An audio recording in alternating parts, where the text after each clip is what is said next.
Welcome one and all to Swim or Sink 197. Just three more swimmer sinks left until the big 200. I'm Frostix, joined by Carney. It's been a while since we've been on the mic together, let's be real. Absolutely. It I think it's literally been since like the last Prism break that Under Pressure streamed a couple of months ago that we've been on the mic together. So it's really nice to be back here with my buddy Frostix. Like you said, we are going to be commentating Swim or Sink 197 for you. If you didn't hear, my name is Carney. I am a caster for pretty much everything. Frostix, you are Frostix. Yeah, and I'm pretty much also a caster for a lot of orgs under the sun, and we're opening this swimmer sync with 1.2. This is No Mercy, consisting of Matt, Aspis, Nada, and Rin. Totally not the person streaming the set here. Shout out Rin, the one casting the stream, but also the one streaming the set, but also the Rin on No Mercy, as well as half Blossom Sparks, which consists of Kanon, Cell, Akaza, as well as Mari. And Kanon and Stell, I think, are the members of Blossom Sparks on the pickup. I'm pretty sure that you might be correct on that. We are going to be just, jumping straight into it. 3 games. First stage, Hagglefish Market zones. We've got, of course, zones sandwiches for you guys today here on Twitch. So we're starting off nice and easy. Y'all know how to play Haggle zones. And then we're throwing a little bit of a curveball at you with Clamblitz Scorch Gorge this early in the group. I'm kind of excited for it, actually. But then Yeah. afterwards, sorry, go ahead. Oh, no, no, no. What's it called? You continue that spiel because I think you're about to reach the bottom bun of the zone sandwich here. The bottom bun of the zone sandwich is, as you guys know, my personal favorite map mode of all time, Splat Zones Mahi Mahi Resort. Yeah, so it is, of course, like you said, a zone sandwich, and both of those buns of the sandwich are two really two frequently played zones maps, Hagglefish as well as Mahi Mahi. Those two maps are really fight focused, brawl heavy, if you will. It's just kind of action back and forth, and then like you said, a little bit of a curveball, perhaps some I don't know, beyond meat within the middle of the sandwich being Clamblitz Scorch Gorge. Of course, no difference being a fight heavy map. You know that it's going to be controlling mid a lot, and then once you get that push going, you need to make sure that you stay within that first basket area. But then that's game two. I think more so we can focus on game one, Hagglefish Market. Of course, this is a map of many names. Some people call it an icebreaker, some people call it Final Destination. I call this the straightest map that isn't Hammerhead Bridge, but it also has a good amount of flank routes for you frontliners, a good amount of high ground for you backlines, and just a very long strip of map for the midliners. Yeah, absolutely. I'm not entirely sure what these two teams are going to be bringing in, but since we're on Hagglefish, I kind of have a few pretty standard guesses. We're probably going to be seeing a cooler, some sign like, a really kind of long range pushing special, probably crab or tri strikes. I'm expecting to see like I don't know, like maybe bubbler. Mhm.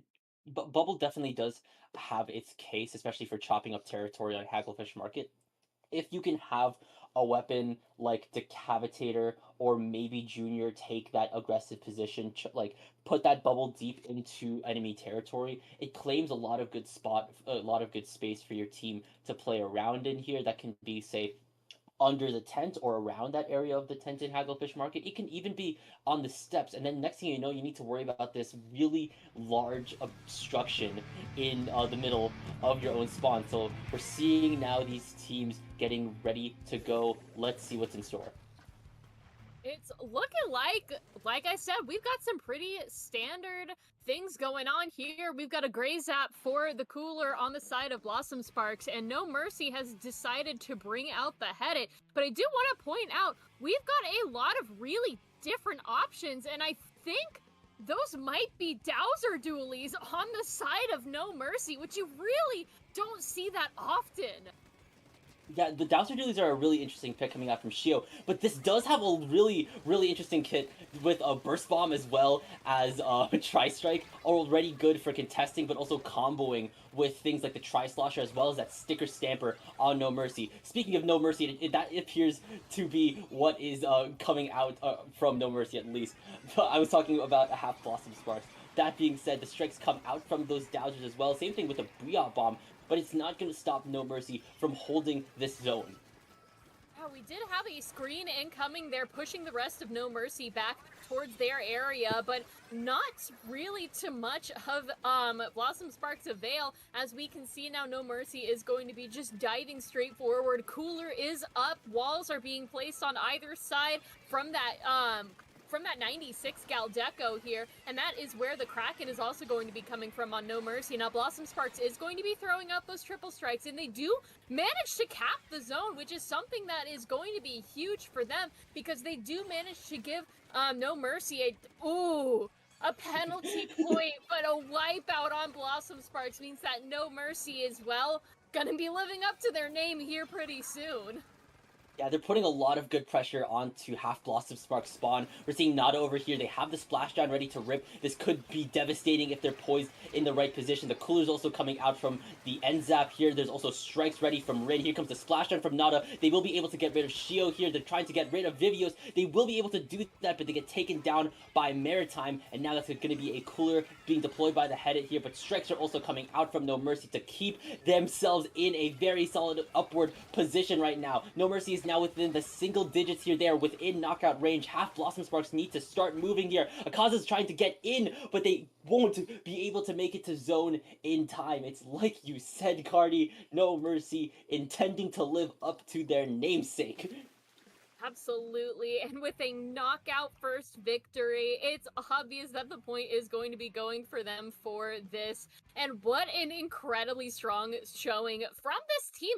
Just doing, like you said, a really good job of playing around their mid area. They push forward with their frontliners. They got, all of their specials up. Their special economy was phenomenal, 10 out of 10 no notes, and they just absolutely kind of bodied Blossom Sparks. I feel like Blossom Sparks was on the back foot a lot during that game, and it was just really showing, especially after that wipeout, when they got just pushed back all the way to their spawn, which on Hagglefish Market's pretty much a death sentence if you don't know what you're doing.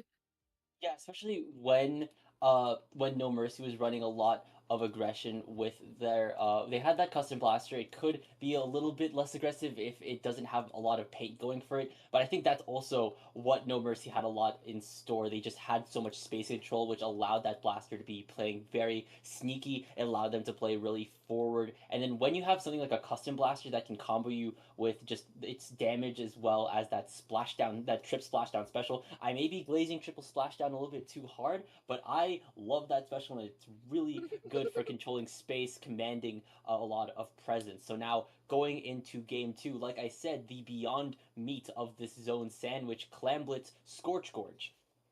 Yeah, they're gonna have to, I feel, pick a bit more of faster paced weapons for this game because, yeah, the slow and steady methodical overtaking of zones on Hagglefish is really, really solid, and it showed exactly what they had in store for us this entire match. But Curveball, Clamblitz, Scorch Gorge, they are gonna want to be fast and they're gonna want to be aggressive while still having a really rock solid defense. And I mean, I feel like, Hedit's a really good choice for this still. Like, I think No Mercy was the one who was running the Gray Zap, which honestly, I could not name like a better mode to run a Gray Zap than Clamblitz, to be honest with you. Now, let's take a look and see exactly what these teams are going to be changing, if anything.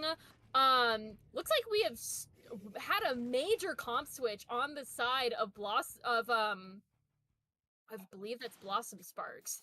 That is half Blossom Sparks switching things up. Akaza switching from Sticker Stamper to V Stamper, good for at least diving the backline when it is time to push, as well as Shio switching from the Dowster Dualies to the Glamour Shot here, also really good for commanding space with its Kraken and also with its sheer survivability as a shot with Burst Bomb. And already Akaza going in, they will be able to get a charge slash onto Rin before going down in a 2v1 it seems here. We're seeing the Ashen Tribe getting a move on, and now Half Blossom Sparks is starting to move space here. They're already posted up at No Mercy's base, and here comes the screen, and a power climb has been built and the barrier has been broken. Half Blossom Sparks opening this match up with a bang. Absolutely, but they don't have the clams in their possession to back up that Hail Mary power clam that just went into the basket there. Now, ideally, on a clam blitz match, you want to have at least 2 power clams in the basket during your opening, so that way you can get down to 60 points, but with very little clams to their name, they just weren't able to break that. So if No Mercy manages to get, like, a power clam and then some in there, they're easily going to be swapping that lid over to them. But Vivios here is doing a really good job of, like, pushing the ramp as best as they can. Unfortunately, it seems like 3 down on Blossom Sparks means that No Mercy is going to be moving forward. They do not have a power clam built yet, though. They are building on the ramp as Nazir pops that Kraken looking for a kill. Definitely, that Kraken demands a lot of presence here, and the lead has now been swapped by No Mercy. The strikes come out as well from what I assume to be the bucket here. Nada's trying to move in. They do have a couple clams to their name, but Shio is trying to put a stopper in on that here. It's a 1v3, but they will be able to get rid of 2 members on the overhead here. That's a third getting rid of Nada, which puts a stop to No Mercy's push and at least puts another power clam in Half Blossom Sparks' back pocket here. And already we're seeing the cooler come out from Maritime. Their forces are starting to rendezvous in mid. Now it really just depends on how they can start breaking in with a lot more staying power and with a lot more volatility, it seems, because I think with the specials that they have on the table, it could be really deadly if they can get all of their chickens in their coop. Absolutely, and we can see here now, Blossom Sparks has the majority of the clam economy under their control at the moment. We see that power clam going in, breaking the barrier, but with 2 of their players down and only 2 clams to their name, that is a delayed wipe on Blossom Sparks. They are not going to be able to get any more clams in that basket, and that delayed wipe does end up turning into a wipeout as No Mercy moves forward, grabs a power clam, and just immediately surges forward onto that ramp. They are pressuring Blossom Sparks to just get more clams in the basket to be able to get any sort of lead back to their name, because now we have that power clam in the basket. As we see the rest of those tiny clams go in, No Mercy manages to sink almost all of their clams, and with Nazir on that Gal 96, they are still trying to get those clams in there. And with that, the barrier is back up for Blossom Sparks. They do have that screen ready for action if that screen can survive the 2v1 that is happening here on the left side. Now, we do end up seeing a trade, which means that screen will be going down. Yeah, unfortunately, that Ashen Tribe not surviving a really mismatched fight on their end. It's now only the 96 left on the scene in mid here. That being said, No Mercy is still holding a very strong lead, 53-70. That being said, on the other hand, Blossom Sparks can get something going so long as they can get perhaps the numbers advantage or a lot more space in mid to their name. And look at, speaking of numbers advantage, 3 down, only Nazir left though here. That Kraken being immune to the screen could be deadly as they will charge forward, getting rid of 2 members of Blossom Sparks here. That push would have been definitely volatile. They have 2 power clams, and Vivlos actually does pick up at least 1 of the power clams. They had their eyes on the basket for a bit, but I think it is definitely wise to also regroup with your team, not doing anything irrational for the moment. Yeah, losing that second power clam at a minute left remaining in the game when you're already on the back foot was a major blow for Blossom Sparks. But let's look at the clam economy here. They have the clams in order to get the lead. They just need to push forward, find that advantage, and do it. Because now we've got the power clam in the play. Maritime now on that head. The power clam holder here is going to be backing up. Gets a nice pick on Nada here as 3 go down on No Mercy. That's a delayed wipe on No Mercy. That means we are going to be going in with that power clam right now as the barrier is broken. The clams are going in. 15 seconds left, and Blossom Sparks takes the lead under their belt. 36-53, less than 10 seconds remaining on the clock. Now No Mercy is on the back foot after an explosive final push from Blossom Sparks. We need to go into overtime if No Mercy wants to take this lead back. Already getting close to halfway through, but now there's 2 members down on Blossom Sparks. It's only Vivlos and Maritime. They do have the power clams ready to go, but now Blossom Sparks is hydrated, ready to rip. Is that 2 power clams in the possession of No Mercy and a Kraken on the route here? Things could be a little bit deadly. Nana's going down. Matt is going to be taken down, I think, by the Stamper on half Blossom Sparks because they clap back.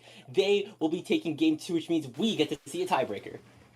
Tiebreaker, I am so ready for it. That means we are going into Mahi zones after this, but Blossom Sparks, wow, they really just clutched up the last minute of this game. They were like, okay, we're on the back foot, we need an advantage state, and we need to do it now. And then boom, boom, boom, 3 members of No Mercy go down one after another, and Blossom Sparks, with 17 clams to their name, is suddenly at the ready, in the advantage. They put the power clam in the basket, the rest of the clams to follow, and just No Mercy could not make it to that basket at the overtime without getting killed on both sides from Blossom Sparks.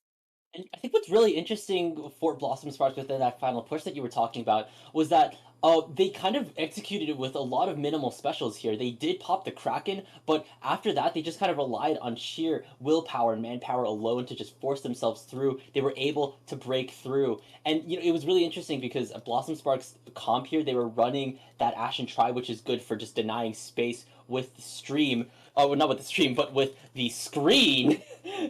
But they just didn't get to pop it yet. But even still, they managed to take back that lead in overtime, which sends them to the bottom bun of the zone sandwich, Mahi. Yeah, and we're just going right back to that power play that we saw on Hagglefish Market Splat Zones. Just a little bit more. I want more fronts. I want more backline magic. I want more playtime in the mid, and oh boy, is Mahi perfect for that. That mid of the game water level drop, switching up the map entirely. I feel like just again, I've said it once, I've said it again, it got better with the map rework, and we're going to see exactly what these two teams have to offer for us here on this map. See if we're gonna get another comp switch from Blossom Sparks, and we are. The return of the sticker stamper while we stay on that glamorous shot. Pardon? Okay. Sorry, I think it was like this back on Paddling Pool, which I casted earlier today. I could have sworn that bucket was different, but no.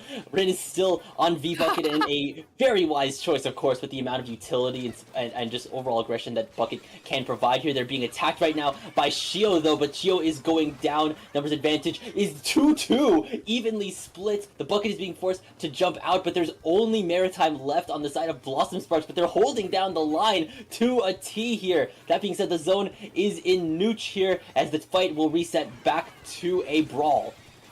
Yeah, and we are seeing that fast-paced gameplay that we were seeing in Hagglefish Market here as No Mercy ends up taking control of the zone, giving Blossom Sparks a little bit of a penalty, but they do end up going 2 down in the moment. Now Shio does a really good combo there with that burst bomb, ends up getting a nice assist plus another one down here as No Mercy ends up wiping out, and now is the moment you've all been waiting for. Blossom Sparks moving forward, going for that lockout position, going for the throat, the knockout even here. As we can see, they are in the lead with a really good advantage. Specials are being thrown left and right, but that Kraken ends up going down. But I believe they did have the soda when they went down, so it looks like, ooh, they do end up going down again, which is unfortunate. That means that No Mercy takes control of the zone and is ready to give Blossom Sparks a taste of their own medicine.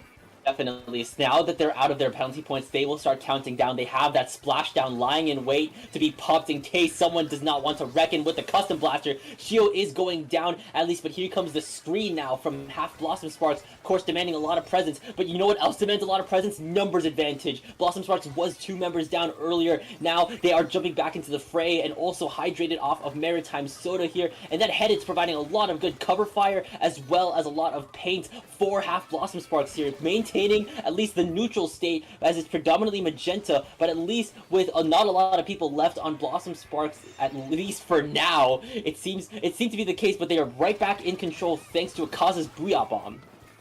Absolutely, doing a really good job of holding their own, and the special economy here is insane. Yeah, we did see that Kraken unfortunately go down twice while holding that special, but the most of the time Blossom Sparks is being able to pop those specials at opportune times, which is super important for map control on this map. Now 3 down on Blossom Sparks. We can see that Sticker Stamper is the only one left remaining, does end up going down, which means that No Mercy is taking control of the zone and moving forward. Not quite in the spawn. They are lying in wait in mid for Blossom Sparks to move forward, which may be a bit of an odd move here, I feel.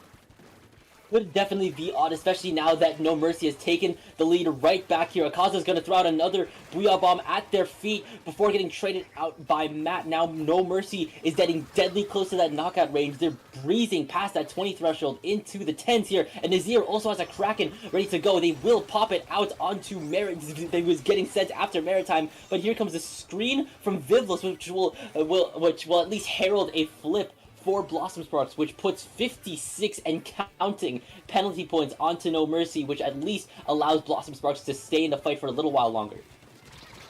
Yeah, they are just trying tooth and nail to stay in this fight, because we saw in that first match, they went down to the single digits and were just unable to get the win from No Mercy. But Blossom Sparks now, Vivlo's just doing a really just honestly a banger job at playing that bucket. Like, you really don't see that specific Dreadringer kit, because it's...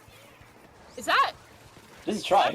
Oh, Try. Oh my god, I can never tell the difference between the two, to be honest with you. Especially in, like, fast-paced gameplay like this. That is a really awful Kraken to die to, but No Mercy is 2 down as Blossom Sparks is in control. 3 down on No Mercy, and the zone flips back to Blossom Sparks with less than a minute left on the clock. 3, 2, 1, and a knockout for Blossom Sparks, snagging them that reverse sweep win over No Mercy. Flashbacks to that Clams match. It looked like for a while, well, Blossom Sparks did have a pretty good solid control to begin with here, then No Mercy in a very good control state for at least for most of the middle of the game, but then they clapped back here. They managed to hold their ground, ensure that they can get they can prioritize a lot of the keys, like players on the side of No Mercy, specifically the ones with a lot of those zone flipping specials, like the bucket as well as the blaster. Those have try strikes and try splashdown respectively. Those are good for covering space and could potentially displace and even pick people off if you are unfortunately out of position. So good on Blossom Sparks for at least securing good picks, good positions here, and just enduring the storm, which at least gives them more points right now in this group stage of Swimmer Sync. Absolutely. And while we are waiting on that second group to come about, I want to turn about the conversation here, Frostix, if you know what I'm trying to say here. Oh, I get it now. Yeah, you're right. I don't know if there's gonna be a graphic. Oh, there it is. There's the graphic. Turnabout Suspect, baby, who is run. This tournament is run by my wonderful friend Super Jokera. It was a blast to cast it the first time around. It is the 3rd edition of Turnabout Suspect. It's a bi-monthly tournament with underplayed maps here. So the maps for this edition of Turnabout Suspect: Sturgeon Tower, Manta Zones, Umami Rainmaker, and Robo Ramen Clams. It's going to be a double Elam bracket, and the prizes for this edition of Turnabout Suspect: a art prize for the first place team, courtesy of Glack Attack, and the registration will close on the 16th, so in 3 days at 7 p.m. EST. There's also a badge for the top 3 teams. Yeah, you sign up for the tournament. It's really dope here. Jokera would love it. I would love it. I have a sneaking suspicion that I'm going to have the idea to cast it again, but it's a grand time all around. You love going to court. Maybe. You love going to court. You love going to court. Who loves getting that? Who doesn't love getting a mail saying you got jury duty? Alrighty. Well, we again thank you so much for the graphic. just come on, guys. Like, you'd make Jokera so happy by signing up for this tournament. It's a whole lot of fun. Like, everybody loves a good underplayed map, honestly. It's just, you really, you don't see these map modes in competitive ever. It will give you guys, like, a chance to practice, like, these underplayed maps just in case. What if, like, a tournament months in the future runs Sturgeon Tower? What do you do? I'd say it maybe doesn't just before we go into the next group, it doesn't just go it doesn't just kind of give you the opportunity to practice some underplayed maps. It also definitely takes a lot of the edge off of scrimming the same couple map lists every now and then. So good to mix things up in a little bit in a little bit of a turnabout. We didn't even need to go into a break because now we're in group stage round 2 with Magnolia and RRRemix. Now, I have a feeling that if you guys have been watching us for a while, you are very familiar with both of these Team Magnolia, obviously having Tea Master, Brave, Dripsy, Bronze, like, Remix with Lagoon, Bug Slap, Brat Androvasi, like, come on, all of these names y'all know and love and hopefully follow, so I'm really excited to see how these two teams are going to duke it out on these next map modes, and speaking of, map mode time!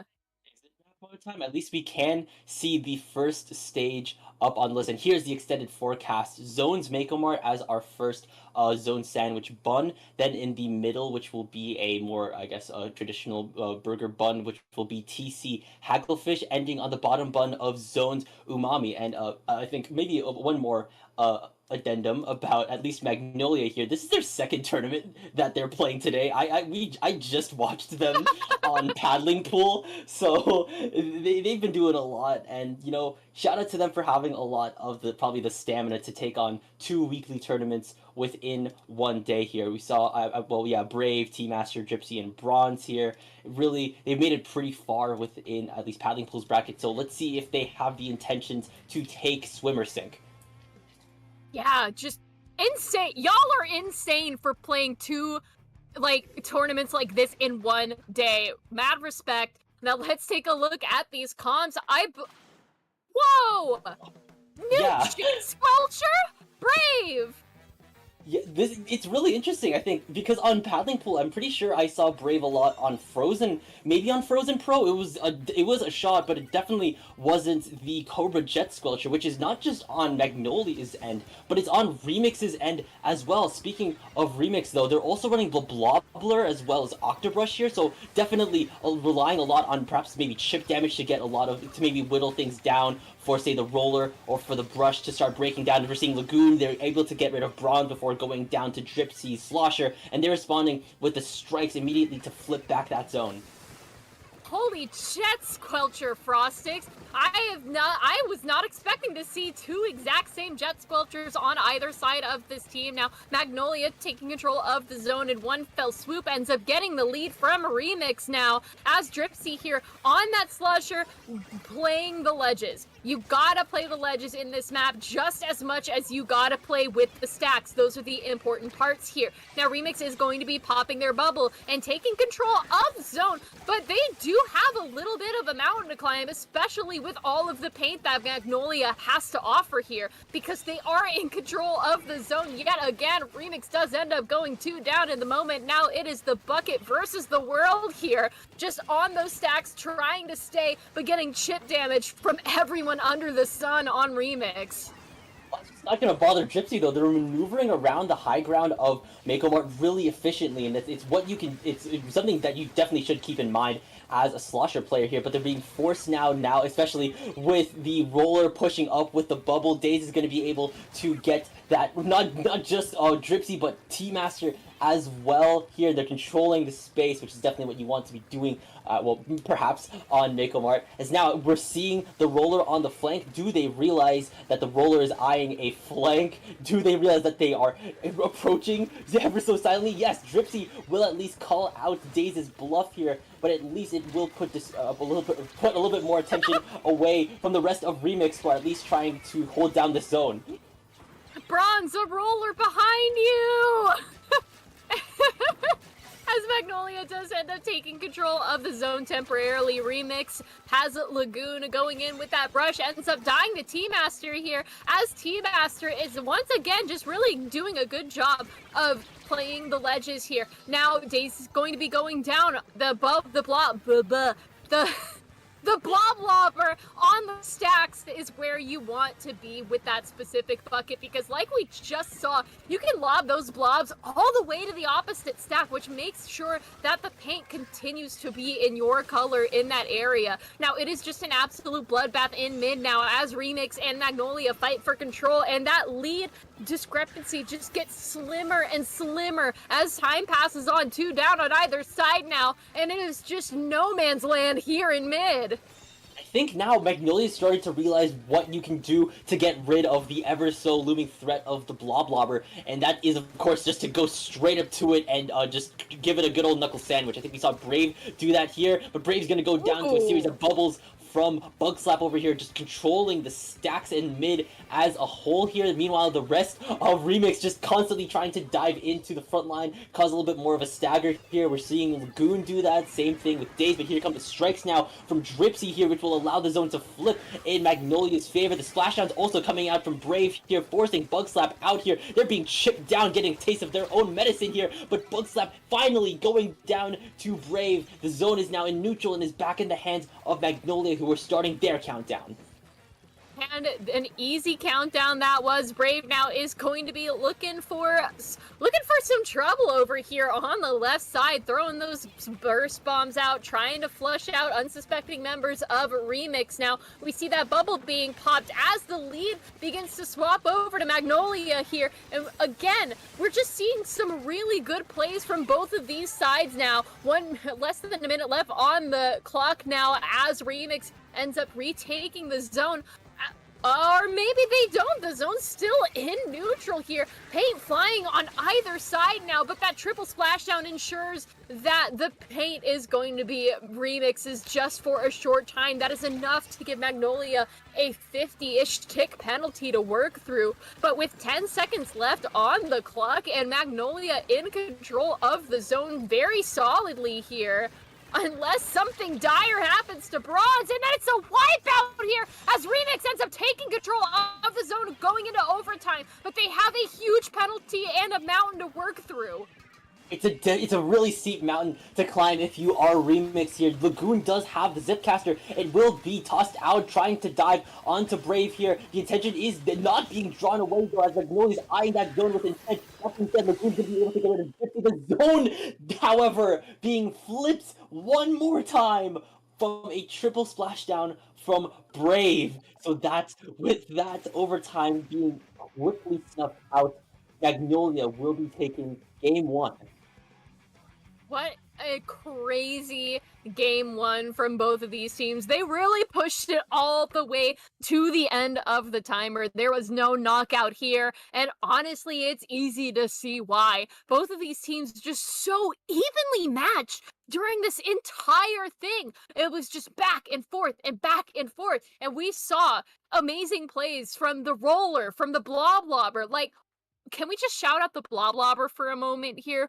Real blob lobber gameplay going on here on SOS with just, I saw several like direct kills from the blob lobber that weren't just straight up chip damage. Dang, dude, you know how to aim those things. It could be a little bit of a hassle to kind of direct those bubbles in the right spot, but even just shooting out the bubbles, ensuring that like the area that you're kind of at least painting out is very volatile to step in if you are the front lines, like the brush or the roller on the side of Remix. It just, you're already providing a lot of value with Blob. So going now into game 2, Hagglefish tower control here. I really don't feel like we'll see a lot of switch ups perhaps on both sides. I think specifically Remix. I feel like their comp yields itself really well to tower control. It's a really good cross map and cross mode comp, which is always good to have here. Meanwhile, on the side of Magnolia here, actually, well, maybe I'm really wondering if the Jets will stay. Those are really good for what they can do. It's a lot of good, just good backline pressure. It has the burst bomb for combo potential, and the surprise splashdown is never to be underestimated if it's coming from a backline. I've seen what the Exploshers can do.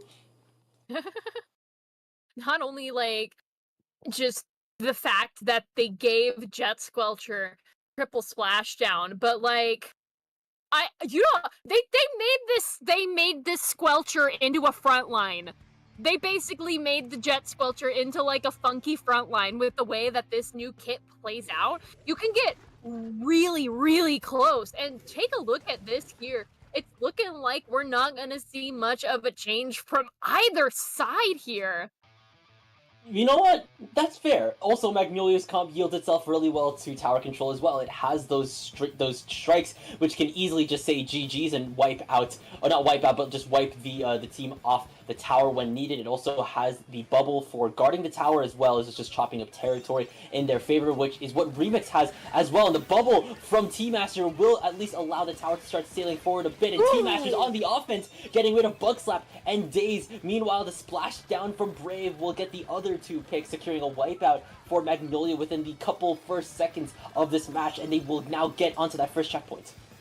Yeah, now this is the checkpoint. Between this checkpoint and second checkpoint is the one you gotta worry about because you are situated right up against there. Now, Bronze is doing a really good job of doing what you're supposed to do on this check. You go up, you clear the area, pop the bubble on that tower, and you're basically golden through the entire checkpoint. If you can tower dance long enough to stand the attacks of that blobber blobbing above the wall here, just in a really good spot. But Bronze says, no, this is my turf now. You go on the low ground. I'm just going to stand here with my cooler. Really interesting spot for the cooler, to say the least here. I'm not sure if the other members of Magnolia were able to grab it here, but as soon as I say that, they do push the tower all the way to 8, putting Remix at a really tricky situation. They need to first get the tower out of their spawn, then into mid, and then practically need to get it to the other end of the map. They need to knock out if they want to take this game. They need to win if they want to win. And right now, in terms of what they have in their back pocket already, Lagoon will be popping out the bubble. Daze will pop the bubble, Lagoon will pop the Zipcaster, Bug Slap will pop the Rain here. They're throwing out their whole arsenal, everything in the kitchen sink to at least get themselves into Magnolia's territory, and already with T-Master going down and potentially Dripsy as well, it could already be a really good start.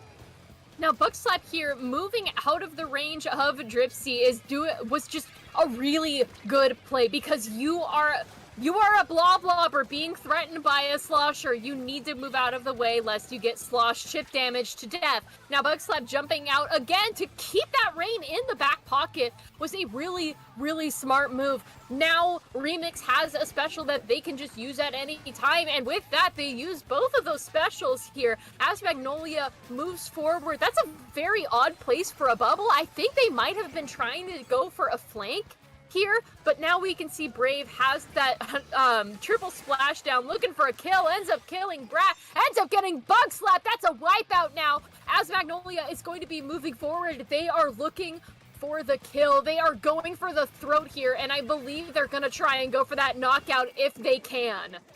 Especially with Brave just posted up on Remix's tent here, you've already got one really big fish to fry at the moment, and also Magnolia has all of the specials ready to rip. The cooler's coming out, Brave already popped the splashdown as well to just push Remix further into a corner. They have the bubble from T-Master, which is being popped on the tower at the present moment. Good in case you have people like Lagoon trying to dive it here. The strikes are now going to be coming out from Gypsy as well. There's a splashdown coming out from Remix's Brat as well. Not claiming any targets, but at least securing a little bit more chip. And Brave is once again at another splashdown. They're diving the far left side of Remix's spawn.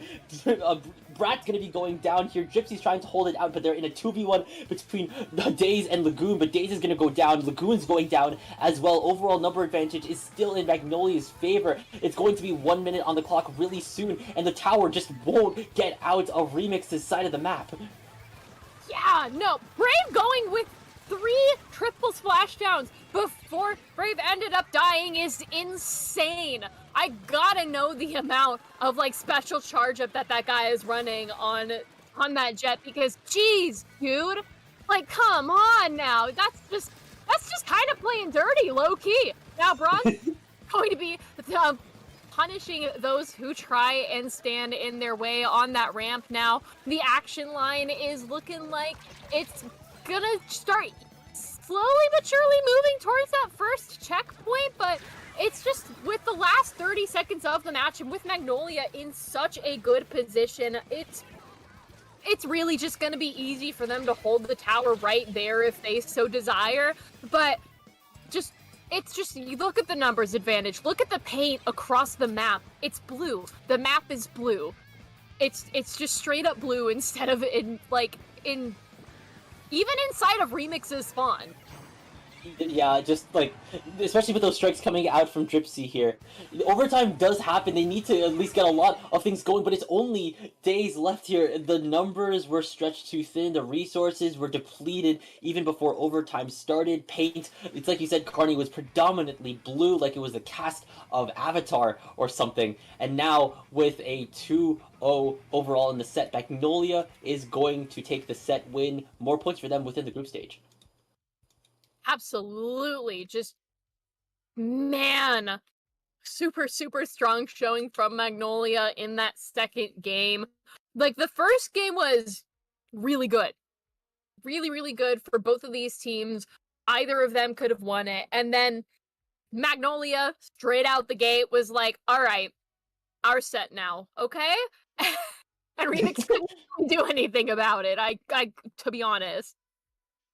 Yeah, they really just said take the tower, leave no prisoners here, and they just did exactly that. They push it all the way to 8 here, and really all they needed to do at that point was just play a lot of keep up, make sure that it was constantly within Remix's end of the map. That way, it would have been just oh so much of a longer hill to, or a steeper hill to climb within a counter push, and especially if that counter push had to happen in overtime. Next thing you know, you're climbing a mountain while it's raining, and you do not want to climb a mountain when it's raining. I mean, you'd slip, obviously. And you don't want to And slip. you don't want to slip. Like, speaking of rain, right? Can we just talk about like how much more I've been seeing Inkstorm in the competitive scene? Like, the beginning of Splatoon 3, it was like, alright, Inkstorm's like a mid special, but then people started to like use it for cover for their front lines. And like, speaking from my heart as a Nautilus player, Rain is so much fun to play around if you are a guy who likes to help your front lines.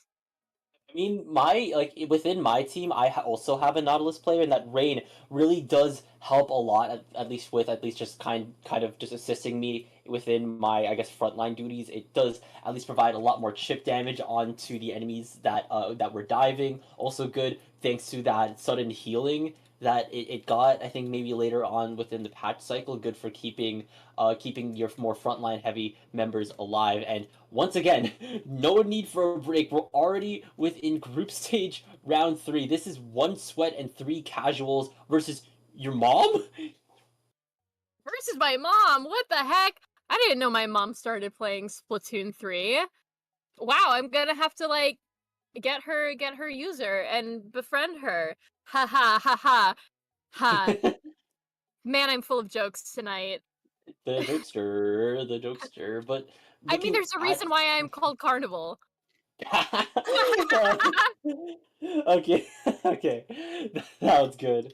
So, looking once again at the overall, at least for the rosters at the or not the rosters, but at the extended forecast of the sets here. One more zone sandwich with the middle patty being Rainmaker, Undertow, Spillway, but both zones buns will be on Barnacle and Dime, and then on Shipshape Cargo Co., which both I feel like are pretty lockout centric, more so on Shipshape than on Barnacle. But even still, if you get locked out on Barnacle or Shipshape, it's going to be a really interesting time trying to break out.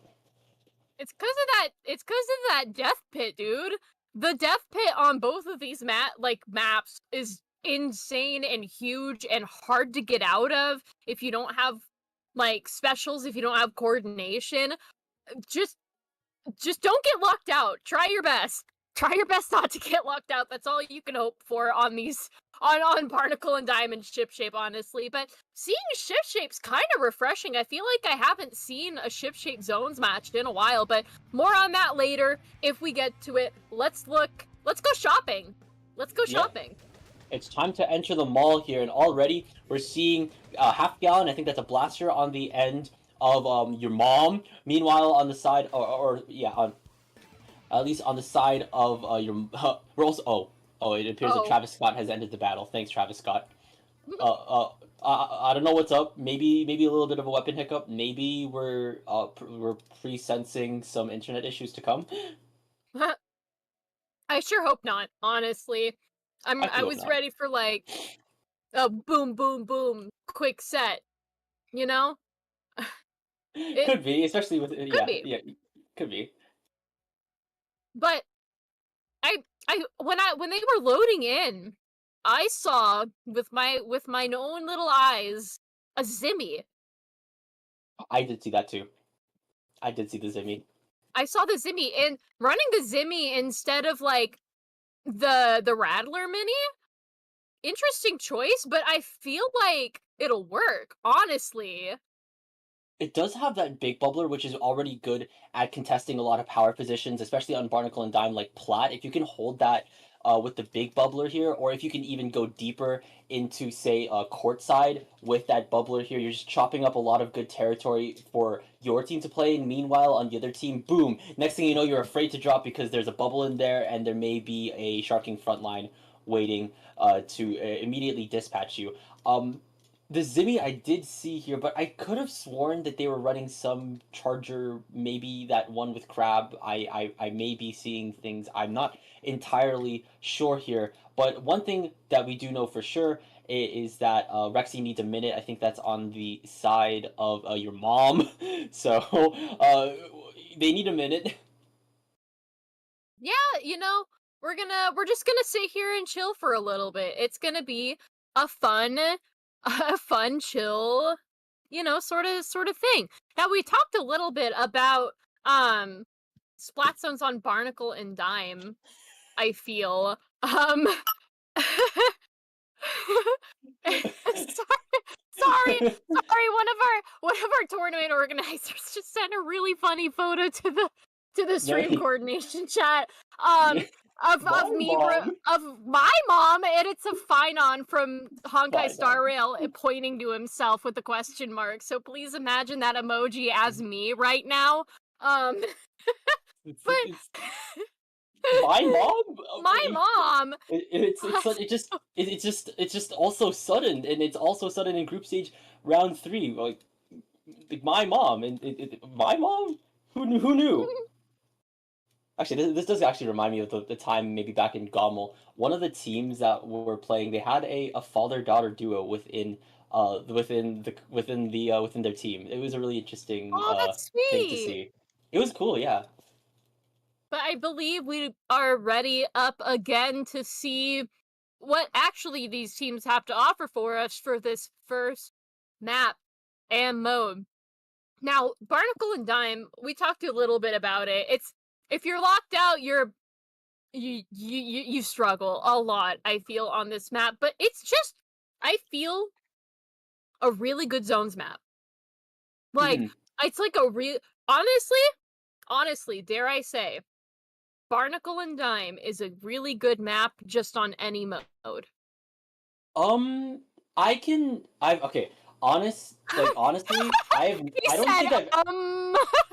Okay, no, because like I do agree, Barnacle and Dime plays really well on zones as well as on clams here. Maybe I think I dare say also on Rainmaker. I swear I have never once played Barnacle and Dime tower control. It's okay. It's not like the worst tower control map. Yeah, well, nothing's beating Eeltail Alley for me as the worst tower control map. God. Anyways, enough about Eeltail Alley slander. Let's dive right back into it here. And there it is. They are running they are running that new charger with the crab. They're running like pretty much like a whole. At least your mom is not your mom, but I think that's 1 sweat plus 3 casuals actually since Captain Happy's there, right? Right? Yeah, okay, that's Yep. one sweat, three casuals running a whole set of new weapons: Frozen Pro, Winter Rapid, that new Charger, but they're also running Zimmy. Yeah. Okay, Zimmy, Frozen Pro, Frozen Pro, Winter Rapid, and Crab Charger? Like, okay, first of all, how many backlines do y'all need? Why? Okay, Crab Charger and the Winter Rapid on the same team, like, first of all, is insane. Second of all, I'm really happy to see that Crab Charger represented because, man, the Splatoon devs did not know what they were doing to the community when they gave Charger a crab. Like, come on. Like, you've already got, like, a really good long-range weapon, but you're giving it a crab? Yeah, that crab can be really good, especially when the weapon that's using it is already posted up in good crab spots here. Meanwhile, in terms of the action, we're seeing, I think that we're seeing 2 down on 1 sweat 3 casuals already. Travis Scott and Emo Boy are pushing up onto plat here, immediately fleeing back, it appears, but they do still hold a lot of good points on the board. Travis Scott's popping the splashdown, no targets claimed here, but they're at least trying to whittle down the crab tank that's being popped by the Charger, but now the zone being flipped by 1 sweat 3 casuals already. Captain Happy is moving into position onto the plat here, but Emo Boy is taking it right back here. The Zuka is coming out as well from the V-shot here, but Captain Happy is going to be able to get rid of the half gallon here and still holding zone here. Are they able to potentially get rid of gaming on the flank? No, they're running right back, but now 1 sweat 3 casuals are basically out of their penalty points and starting to count down. Yeah, no, they are just absolutely gunning for the they're gunning for it. They're gunning for that knockout. They've taken the lead under their belt now. They do have 1 down on the Pro is unfortunately down, but with that Zimmy still posted up in mid. Like, come on, you gotta be kidding me with this guy. They are just the king of not dying here. Captain Happy doing a really good job of making sure that the rest of their team feels well supported by the bubble. And we can see now Captain Man here just trying to get those missiles painted and out, and as I say that, 3 missile targets are marked and popped out. As we can see, we see that triple splashdown being torn out from the side of your mom. Now it's 3 down on 1 sweat 3 casuals. They wipe out, which is not the position you want to be in when you are so close to winning this, and this is just, and when you are in Barnacle and Dime, you don't want to wipe out. You don't want to wipe out it. If you do, boom, a lot of space immediately being lost here, and already at least your mom is holding a lot of mid right now. Gaming has the Zuka, and it will be brought out, firing off here. They will be able to get rid of Cotton here. They are also on Soda Buff. They're holding down the space. They are counting things down, breezing past the 30s into the 20s right now already. I think that's Captain Man going down here. There's 3 members down on 1 sweat 3 casuals. It's only Captain Happy left, but Captain Man jumping in with the assists here. They are unfortunately going down to gaming though, which will allow your mom to take the lead here. They're deadly close to knocking things out, and 1 sweat 3 casuals won't be there to stop the knockout from your mom. My mom. Once you are in that lockout position on Barnacle and Dime, like I was saying, the death pit on that map is insane. We saw that your mom was just locking out, like, they were focused in on taking out the members of 3 casuals in that death pit, and I feel like that is what really, like, besides the wipeout, what really, like, sealed the deal on that win was just keeping them in spawn. That's what Barnacle and Dime plays like when you unfortunately wipe out. Like, it's just basically inevitable. Yeah, and then because when a team kind of gets control of the other team's plat, and then even especially if they can get into court here, it's really hard to break out here. You're basically going into one-way drops of doom and despair. So you really need to kind of consider how you're going to retake it. Will you chuck bombs? Will you save up for specials? Will you try to dive in, take the fight yourself here? Will you take the fight with the team? It really just It's hard to break out because you kind of have to you have to invest a lot of both resources as well as just manpower to breaking out. So that's what your mom did to the three casuals, one sweat. So now going into game two, match point for now your mom will be on Rainmaker Undertow Spillway. Now, you talked a lot about, like, the drops of doom and gloom on Barnacle and Dime. I feel like we don't see a lot of those on Undertow Spillway, especially on Rainmaker. It's a really, like, it's, you guys know the path to take. Left. You You go go left. you go left. You go left. And if you really want to go right, good luck. Right is, it's closer to the Rainmaker itself. It's the one that most people will think to go for. But getting it from right check to goal is such an uphill battle. You're always better off going for the left unless you have a really good reason to go for the right checkpoint. And I don't know if we're gonna see any, like, sort of comp switches here. Oh my god. So okay, what? so really Sloshmo and okay. Sploosh?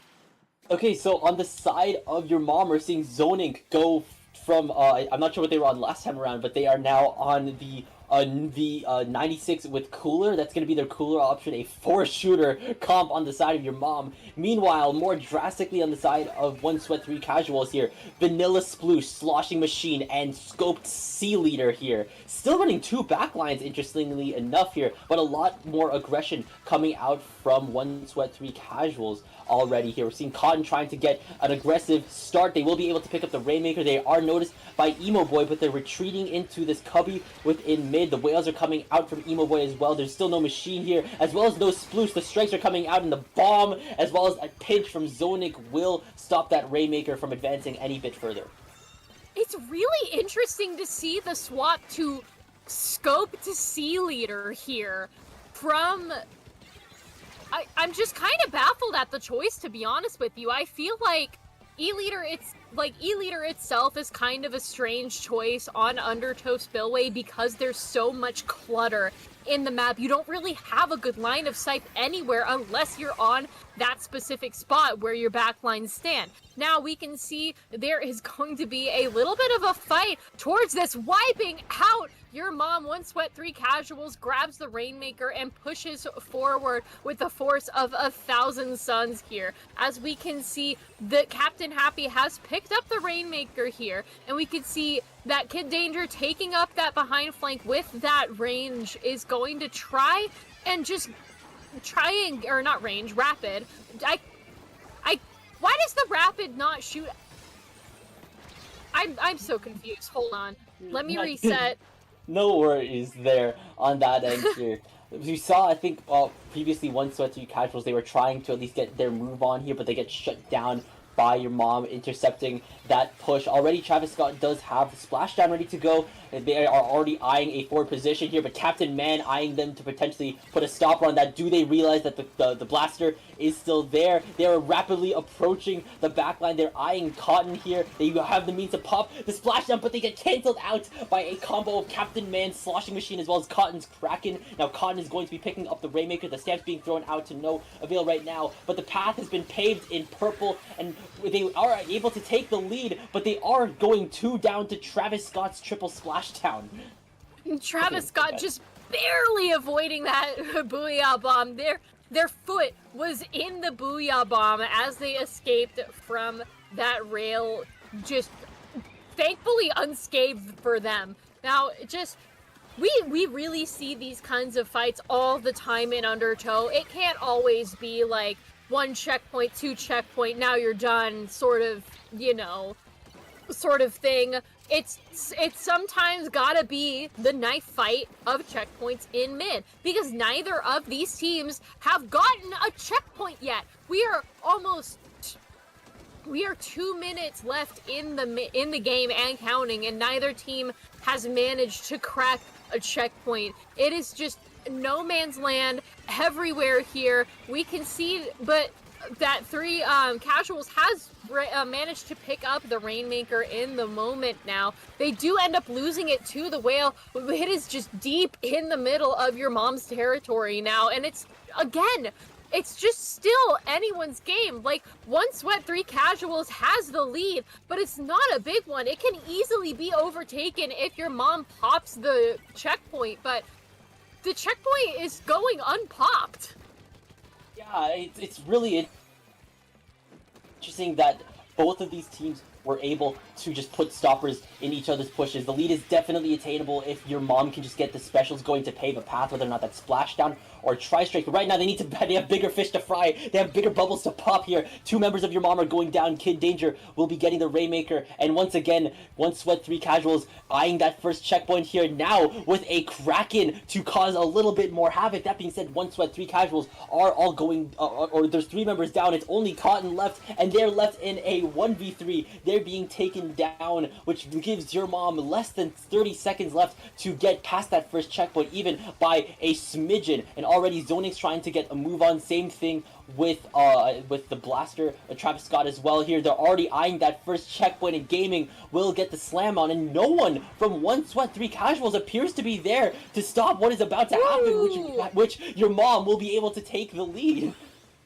And they do end up wiping out, which means that your mom has a chance to just grab that Rainmaker, canceling the overtime, and taking it in the last 30 seconds of this Undertow Spillway Rainmaker match. They grab the checkpoint, pop it, and just inch forward enough. It was just enough to get them that sweep lead on the set.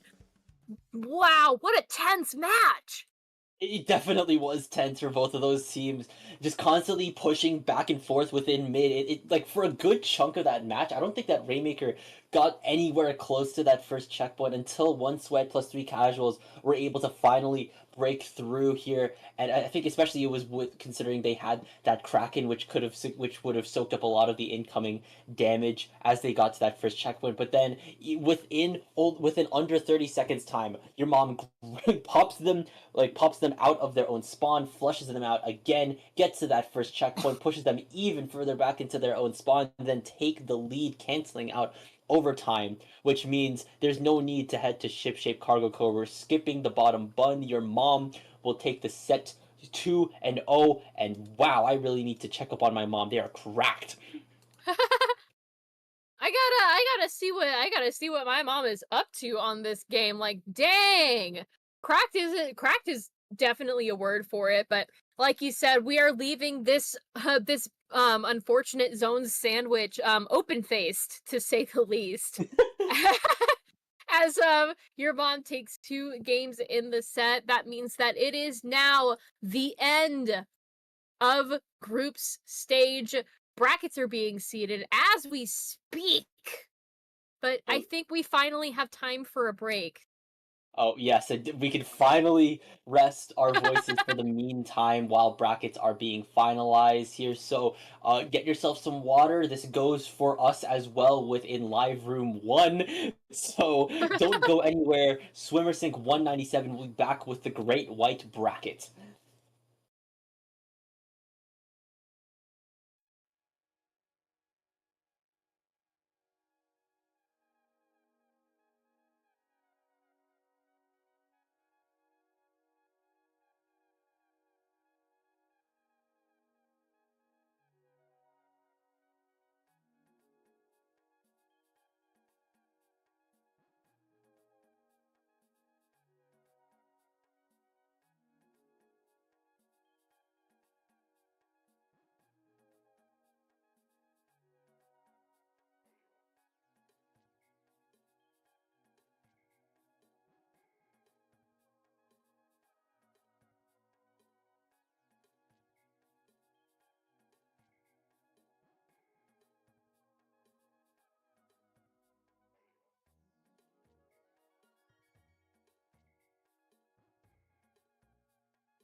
Hello, everybody, and welcome back to Swimmer Sync 193. We are coming at you live with the first match of Great White Bracket. That is right, it is me, Carnival. I'm once again joined by Frostix. Now, let's take a look at this match and see what we have to offer for you. It is the Seed 7 versus the Seed 8, Mammox versus Deja Vu. Not to be the actually guy, but this is actually Seed 8 and Seed 9, Cardi, but even is it? still, this is Seed 8 and Seed 9, but even Jeez. still, Mammox and Deja Vu, Mammox consisting of Mondi, Acing, Mervil, and Mirage.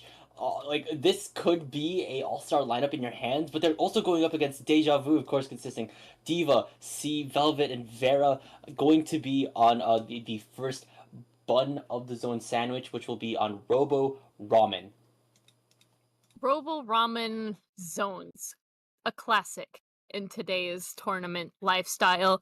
You play the elbow, you play it well, you lock out the opposing team, you knock out. Easy peasy, lemon squeezy. Now, Clan Blitz Museum d'Alfonsino is theoretically just as easy to play, but from my many years of commentating, I have seen some crazy things on this map mode, so maybe not as straightforward as Robo Ramen. Yeah, well, Robo Ramen doesn't necessarily need to be straightforward. There's an entire bottom layer of flank potential, and the more I've started to play on this with my team, I've realized that you can really make use of that bottom layer, go down into the sneaky tunnel, get something out of it. More so if you were frontline, I'd say here, but you can definitely get something done to alleviate a potential lockout if a team is holding you in your elbow here. Yeah, I personally never really see anybody play the bottom layer of Robo Ramen. It's always like, okay, now we've got zone, now go to elbow, now lock the team out, now we win. I want to see more funky plays on Robo Ramen. I want to see crazy, absolutely goofy plays. Well, then maybe consider hitting the sneaky jump, as what I call it. It's where you jump from an elevated point in your spawn, going straight down into the bottom layer. And speaking, well, not speaking, but like taking a look at these comps here, I think that is Mammox. Yeah, because that's Mondi, Mirage, Tachyon, who's most probably at CO, and Acing here. We're seeing the sticker Stamper on Mammox, and on the side of Deja Vu, they are running that 96, of course, in the hands of Ishijeko here, but already that 96 is going down. Most of this zone primarily Cyan, as I think that is still Mammox getting the first control of the zone. I do want to point out that we're running a Luna Blaster on this side of Mammox here. Now, I feel like after the stamp buff, we saw a resurgence, a renaissance of Luna Blasters, I feel like. Unfortunately, that Luna Blaster does end up going down to that slosher on Deja Vu. We see the crab being popped and going into the zone as we speak now. We can see Mondi jumping out, but getting a sneaky splat. I'm not entirely sure how that happened. It was probably a bomb throw, if I'm being completely honest with you. But 2 down on Mammox now, as Deja Vu is going to be moving into the zone, trying to paint it that bright pink. Yeah, and that the pink will be settled in as Deja Vu gets control of the zone here. And I think on the topic of that Luna Blaster that you were talking about, Cardi, while yes, the Luna Blaster could be an interesting pick, this is also coming out of Acing, so, you know, yeah. this could be a fork found in kitchen scenario, at least for Mammox here. They are right back in control here. Mondi will pop the bubble. Acing is now on the attack with the stamp being forced down into the bottom layer where they could potentially get Diva. No, they're jumping out right back into safety, but at least Acing could provide a little bit more of a displacement. The Booyah Bomb now being charged by the sticker Stamper here. The Kraken coming out from the 96 here. Already 2 members of Mammox going down. The Kraken is heralding the rest of the team to come this way to potentially get a flip, especially when Mammox was deadly close to getting into a knockout range. I mean, if I saw Acing coming at me with a stamp, I would jump out too. Totally fair of Deja Vu to do that. Speaking of Acing, Vera does end up flatting Acing in the moment. Now the zone is still on the side of Mammox. and they are looking to tick down that timer, potentially getting into a knockout scenario here. As the rest of Deja Vu's kind of really scattered across the map, it's looking like they're not really knowing what to do with themselves as the rest of Mammox closes in on that elbow scenario. Now the penalty points have gone down now as the paint flies into zone. We are looking like we're gonna hit the teens soon if they cannot, if Deja Vu cannot flip this zone.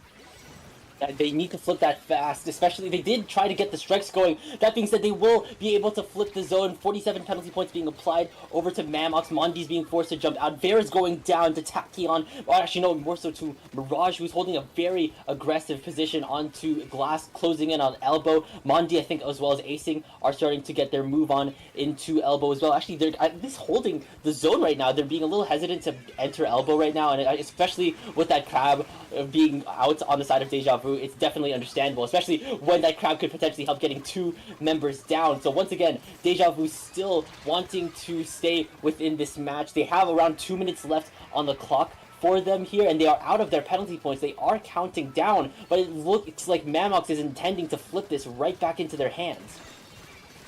Yeah, and it's just looking like a bloodbath in mid now. 2 members of each team are down as Mammox flips the zone back into their cyan color. Now the sodas are going to be coming out from that head from Saipo? Saipo? From Deja Vu here.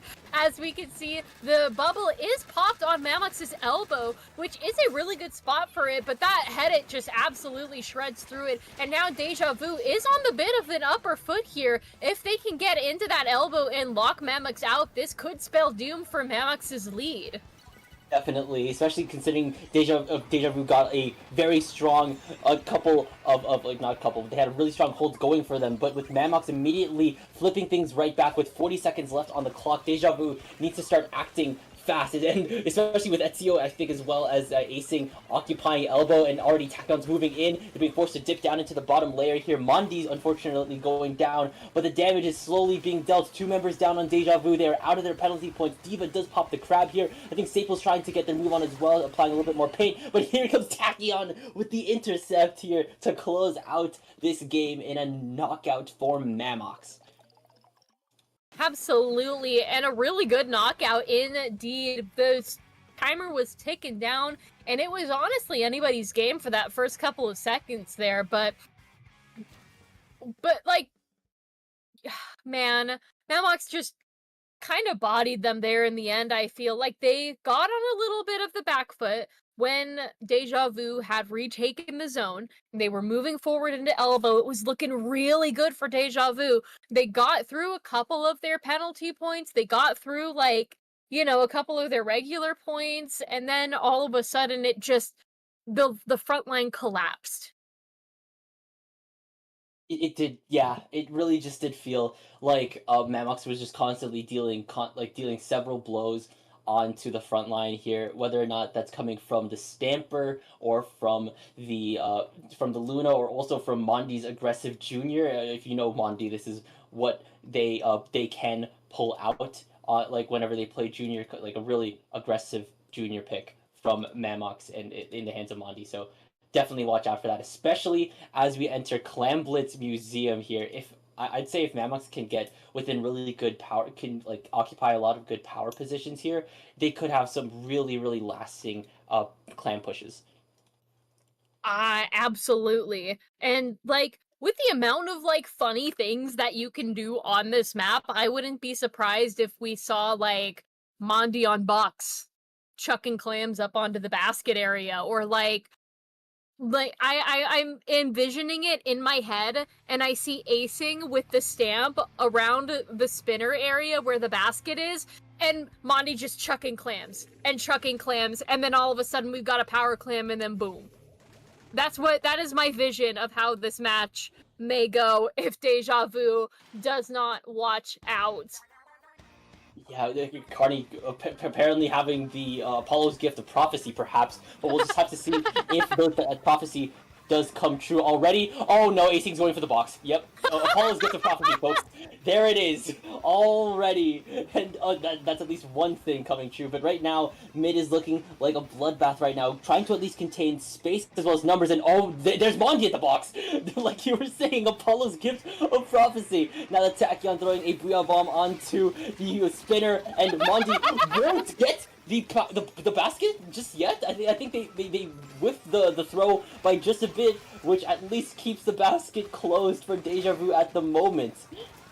At the moment, but Divya is having a really hard time with that crab in pit, not really getting any meaningful use out of it. Mondi over by the box again. I swear to God, the dodgeballs, the prophecy dodgeballs are being just chucked at me today. Now, Mammox is going to be on the defensive here, or not for long, as Deja Vu does end up wiping out. We can see the members of Mammox just going for it, building a clam on the platform. Mirage going forward, trying to get the clam into the basket, but ends up falling down the side. But that sneaky box is still there, and they do not whiff it this time. They pop that power clam into the basket, but with not many clams to their name, it is not looking like this push is going to be going anywhere else.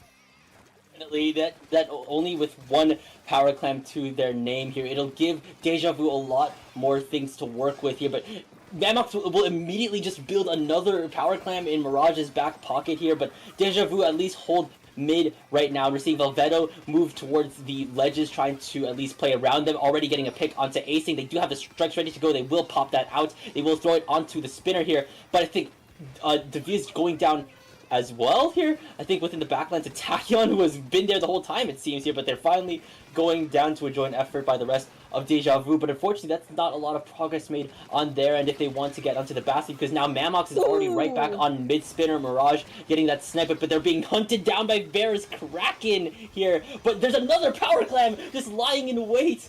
they just won't stop producing these, man. Yeah, it is just build a clam workshop over here on Mammox's side.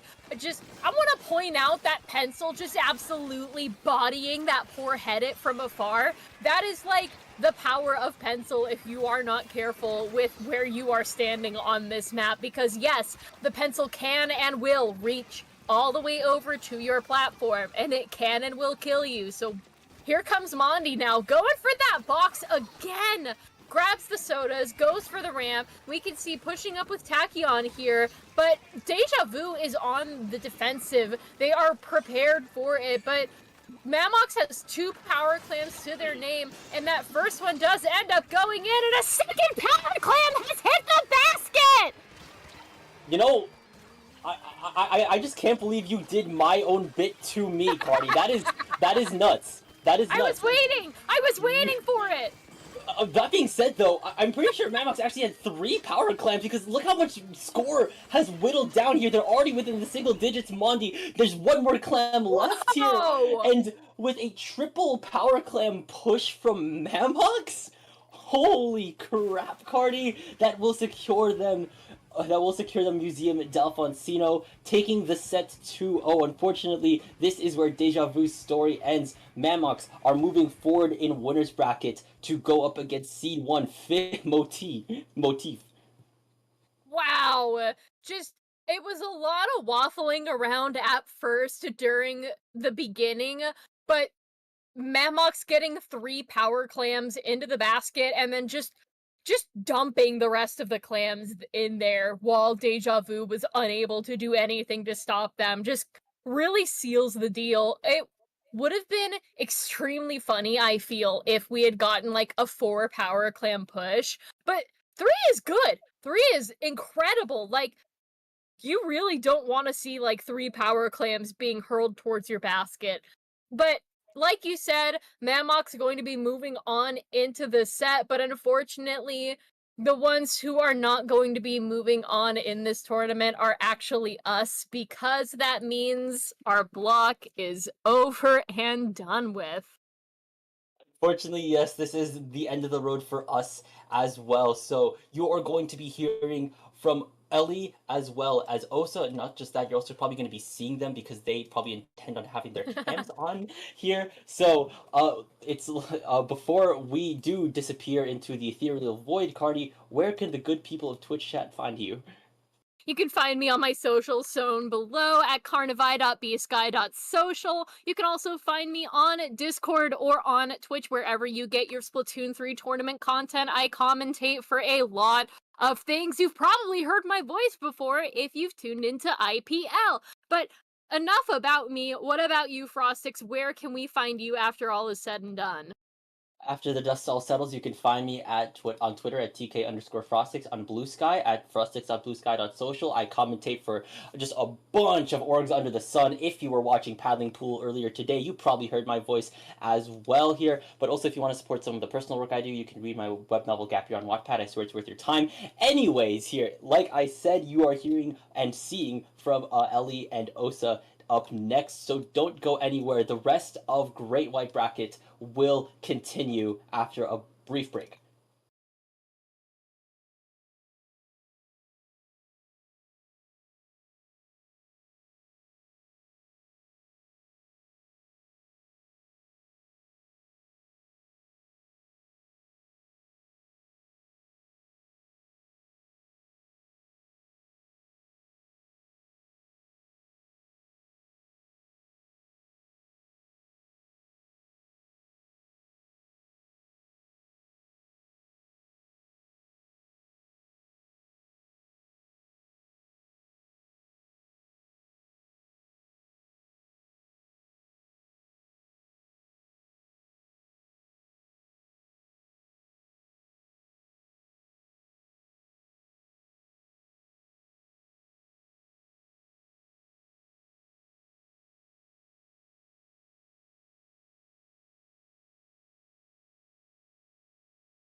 Oh, hello. Oh, we're on.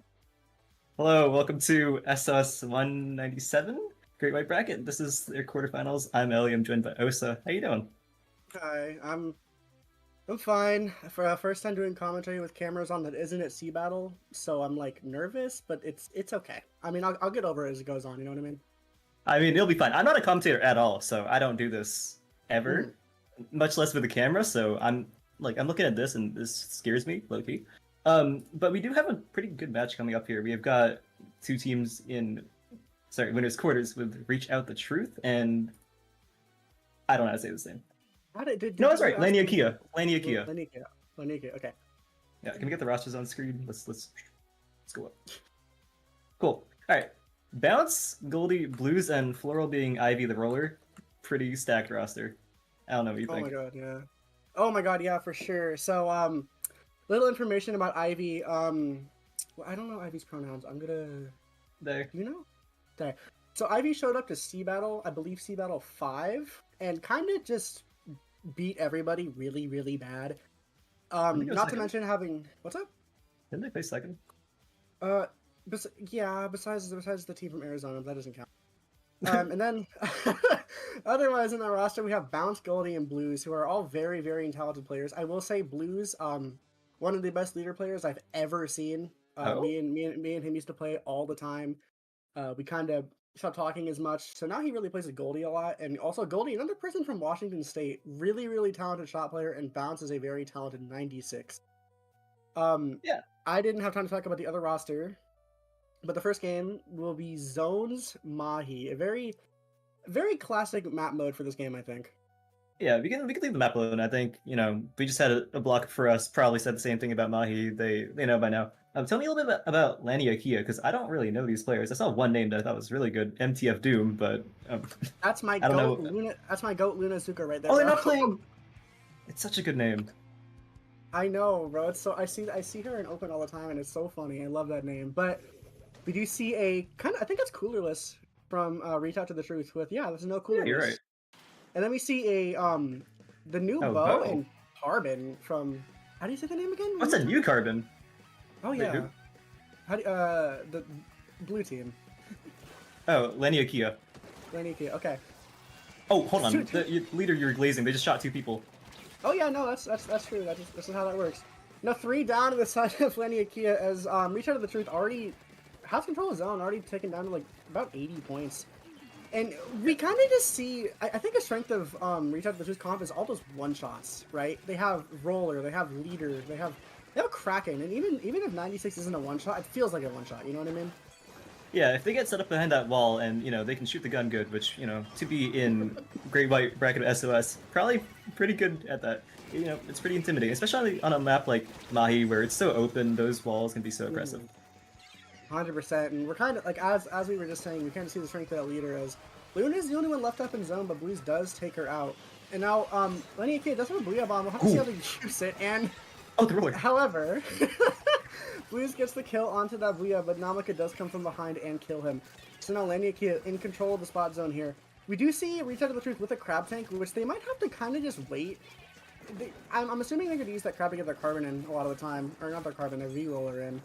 But, Laniakea already with 2 specials with these Trumps and this Inkjet could be really, really strong if used properly. Yeah, they're gonna have to, use the specials right to get in, but, they already won down, so we'll see exactly how that goes. I'm not sure if they know about the roller behind them, and these picks could be really detrimental to Reach Out to the Truth. Oh, for sure, 100%. And as you just said, that Splash going down is kind of huge. That's like their main painter, so I feel like they really can't mount a push unless their Splash is alive. And Namaka sharking on this left side. Bounce trying to look for Namaka. Does find him, but Namaka backs up in time, and now it's just kind of a struggle for paint in the middle of the zone here. And Namaka does go down, so this will probably be recap for Reach Out of the Truth, which it is. Yeah, Laniakea just barely not able to get that lead, 4 points off, so, they made a quite big dent into that score, but, not exactly safe yet. They're going to have to get a few more retakes, and that's probably going to start with that Inkjet coming out from that bow soon. They are pretty close to Cooler, so, they're going to mount up their push, and we'll see where that goes. 100%, and we see both rollers here kind of sharking in the same spot. And Ivy does die to Namaka, so the Carbon winning that roller 1v1, and now they try to get back into zone. They do kill the 96. And I want to say about Namaka, Namaka has been one of the fastest improving players I personally played with and seen. I watched this guy go from like, I don't even know, like Div 4 to +3 in like That's crazy. 3 months. Insane. Really, really talented Carbon player. But we do see Reset of the Truth here with this kind of counter crowd here, trying to find the pick onto Luna, but Namaka does come in trying to find a pick. Oh. I have no idea what's going on here. Sorry, I got distracted However, by my streamers. You know, Laniakea is poised to take the lead here, but unfortunately they go 3 down, and then, you know, Reach Out to the Truth manages to take the zone back just in the nick of time. So, you know, it's getting closer. They're narrowing the gap, but still not comfortable yet. You know, with 2 minutes left, they gotta keep pushing a little further if they want to be comfortable for the rest of the game. Exactly, and now Bounce trying to push up into Laniakea's Plaid here, just trying to get control, trying to really hold him out to like tick down further on this lead that they have. Bounce jumping out, getting out, barely avoiding the Mammox here. And now Reach Out of the Truth is continuously pushing this zone down. I think it's going to stop here at 22, but pretty decently extending their lead here. And Laniakea with a decent penalty, so if Reach Out of the Truth can get back in as quick as they have been, it's kind of going to be a tough situation here for Laniakea. Yeah, it's going to be easy retake for Laniakea, not letting them get too much points on the board. Like, at this point, 22-33, it's kind of whatever. So I don't think it's going to make too much of a difference, but of course, you know, you want to be able to hold that zone, not just take it back, which, you know, they haven't managed to do yet. And you're trying to shark up, finds the pick onto the Carbon, does put that bubble, then like having to jump out, and now Reach Out of the Truth further extending their lead here. I think if they want to paint the square, which they seem to not be painting the square, or I lied, it's okay. Oh. Yeah, they get Ivy went and got that pick onto the Carbon, which, you know, I never thought I'd say this as like a big paint option, but those jumps were pretty crucial to their retake, so that was a nice pick on their part. Exactly. I do think that new Carbon is actually like really genuinely underrated. Of course, you know, Zuko Carbon's always gonna be better, unfortunately, but that new Carbon with the Fizzy Bomb and the chunks just outputs so much random paint. And we see Blues finding the pick onto the okay. Everyone's exploding, we got no clue. Namaka flanking the leader, finding the pick on the crab. What?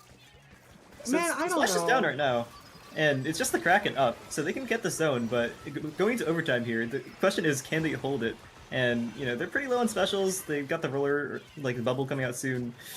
I don't know. I'm not feeling too confident. Exactly, and 2 going down on the side of Laniakea, 3 down, and now Reach Out of the Truth is solidly getting that zone back. And even though, you know, the points were kind of skewed, you know, I mean, obviously Reach Out of the Truth won that game, but even though they were kind of in the lead the entire game, that was still really, really close. And I want to say, again, I kind of glazed Namaka earlier.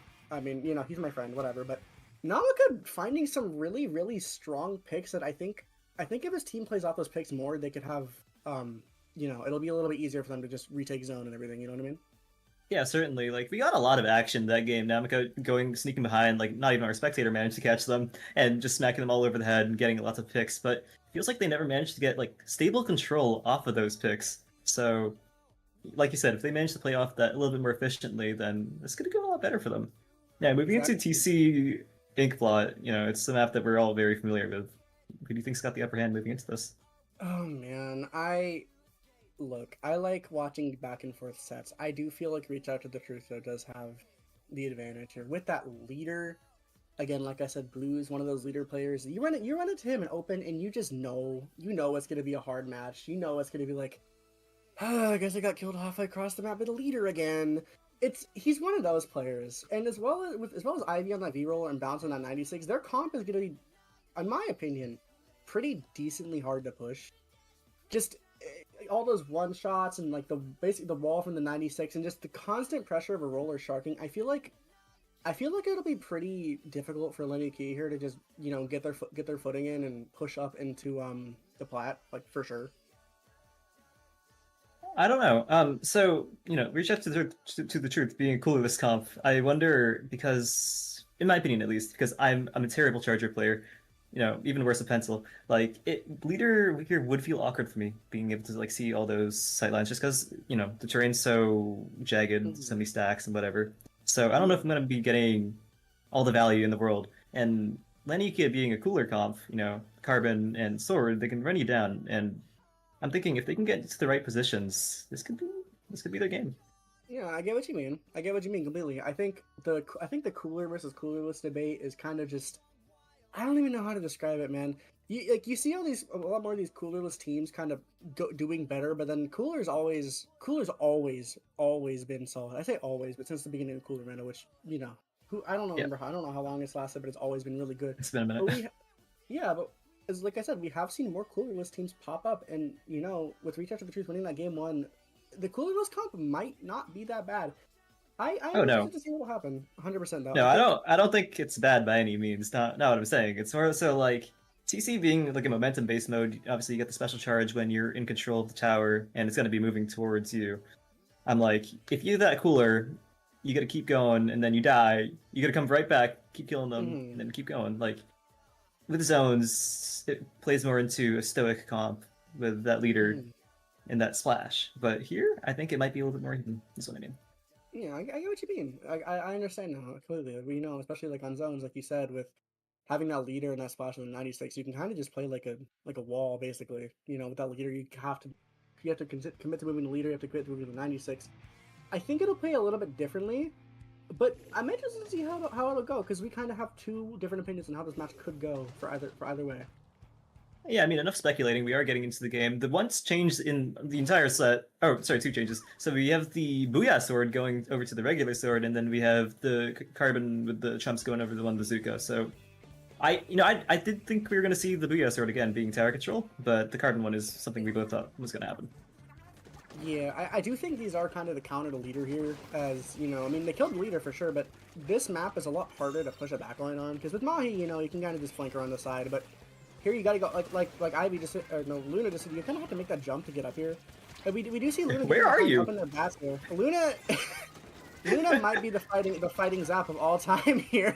She does get stuck on the terrain, and Blobber popping into just trying to continue their push. They do get through that first check, and we'll just have to see what they can do. But Reach Out of the Truth kind of keeps staggering here, so this has been a continuous push here for Laniakea.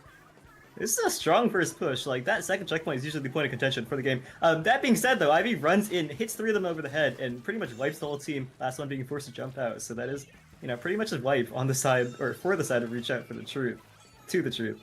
That being said, though, getting to contend that second checkpoint up to 48 points, like, this is a place where some games end. So it's really solid coming out from Laniakea. Yeah, that was a very, very good first push here.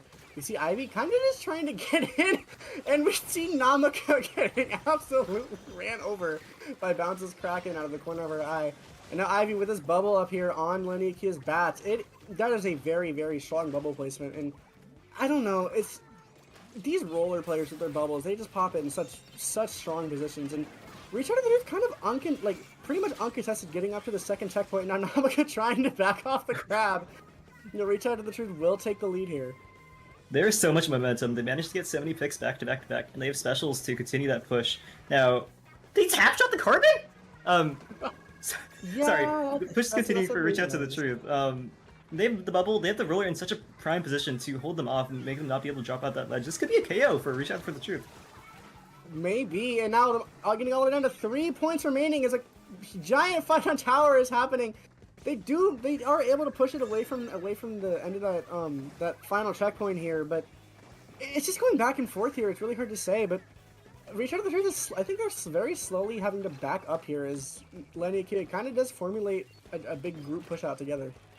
Yeah, it seems like Laniakea has finally found a solid retake. Like, they are more stable in their base. Not until the big fish comes and jabs you, so that's kind of unfortunate. Bounce pushing up way into their base, and the roller right under the ledge. We're kind of back to where we started. That crab might be what seals the game right here. 100%, and not to pull attention away from Bounce or Goldie again, but Bounce's crabs I think have been so impactful in this set. I think every time, not Kraken, my bad. Every time we see a Kraken from Bounce, it's either getting a pick or just allowing his team to move in like super easily, which you don't really see from a lot of Kraken players. Unfortunately, a lot of people don't really know how to use that special, but Bounce is doing a very good job at that. Yeah, Kraken is very hard to pilot. Like, I find myself not consistently getting value, but Bounce over here is making sure that they at least get someone, or they make someone move with every single one. That's 3 down. I have no idea what happened. Everyone just exploded, and this is going to be really tough to defend. They got that Inkjet, and they're going to have to hit all of those shots perfectly if they want to stop this push. Bounce here getting on tower with this Kraken. They do push it down to 2. They don't push it down to 1. Wait, but Bounce finding all of the picks. And now they will win this game too, securing that 2-0 for Reach Out to the Truth. Yeah, it's gonna be Reach Out to the Truth and moving on to winners semifinals to fight MOTIF playing random weapons, which sounds really stupid, but they've won prior SOSs with that before, so it's gonna, despite the silliness of whatever they're doing, it's gonna be a tall hill for them to climb. But that's a good win for them in winners quarters here. Like 2-0 over a roster like Laniakea, nothing to scoff at. 100%. And I mean, like I talked about it enough.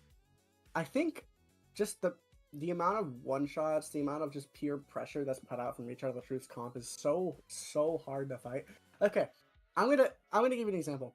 Imagine you're like little Timmy, right? You're playing open, and you run into a roller, a leader, and a 96. What do you do? what do you Probably do? lose. Yeah, it's Like, just it's one of those comps. It's so hard to push, and then once they get started with their momentum, it's so. What do you do when a leader pushes towards you but doesn't have to like deal with any pressure? It's just that kind of thing, and their comp is so good. So you think, like, you see a leader, you think, I gotta throw everything at it, I gotta rush it down, and they tried doing that. Like, Namika jumped on the tower and tried smacking the leader over the head, but it didn't. Not even that worked. Like, I personally, I'd get folded right there if I was the leader. Like, Carbon at my doorstep, it is over for me. At the start of that game with that first push from Laniakea, I thought I was gonna get vindicated. Like, they were doing really good, pushing up to that second checkpoint in the first like 50 seconds. I thought that was theirs. I was like, yeah, no, that's what I said at the start of the game. Yeah. Couldn't have been more wrong. Went completely the other way. Not to say that they were getting stomped, but we saw how the set went. Yeah, like you said, I mean, Laniakea got that good push at the start of the game, getting out of 48, and then Reach Out of the Truth just kind of came back and just said, "Hey, I don't really care about this. We're just gonna push it all the way down to 3, and then hold it here for like a minute, and then knock out." Like, yeah, whenever Laniakea was trying to push back out when Reach Out of the Truth got it down, like basically in their base, they pushed it out for a little bit, and then Reach Out of the Truth kind of just put a bunch more pressure on and just knocked out the game pretty easily. I don't really know what went wrong for Laniakea because they never they didn't get like a solid foothold back in. Besides like when they were in like 20-point range in that one super long push, but even then that was short-lived. Like Reach Out to the Truth played that perfectly. They backed up very slightly, like gave up the minimal amount of space that they had to give to live and stay safe. And then as soon as they recalled back in, they just continued their push as if nothing ever happened. And it was kind of like a masterclass, really. Yeah, oh man, those are all such talented players, and I'm gonna glaze one more time. Blues on leader, dude. He is one of the most talented players I've ever seen. Like I for a while, whenever we played together, we'd queue into leaders and like +3 or +2. He'd kind of just run them over, honestly. And for a while, I was like, you should go for +3, and he was like, oh, I don't know about that. I don't know. I don't really want to.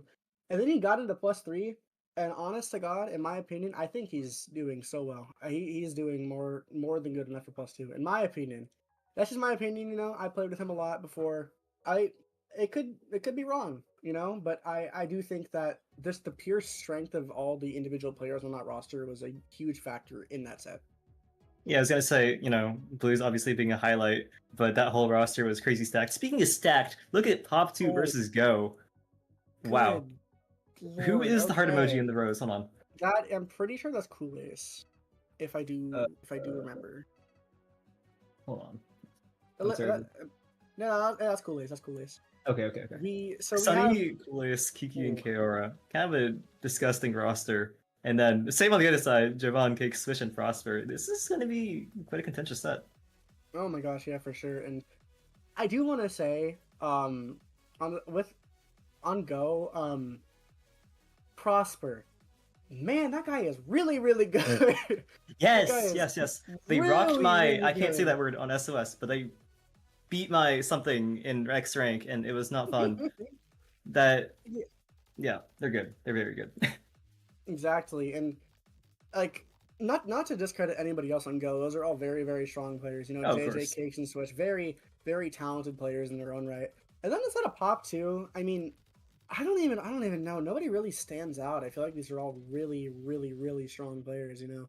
Like, you Yeah, I know, mean, I feel like Kool-Aid, the roster as a whole is a standout, no? yeah, that's what I mean. Like, nobody's really, like, a standout player because they're all good. Yeah, I I mean, do. admittedly, I'm not familiar with most teams under the like SWS level because that's the only thing I do now. So I don't Mhm. know anything.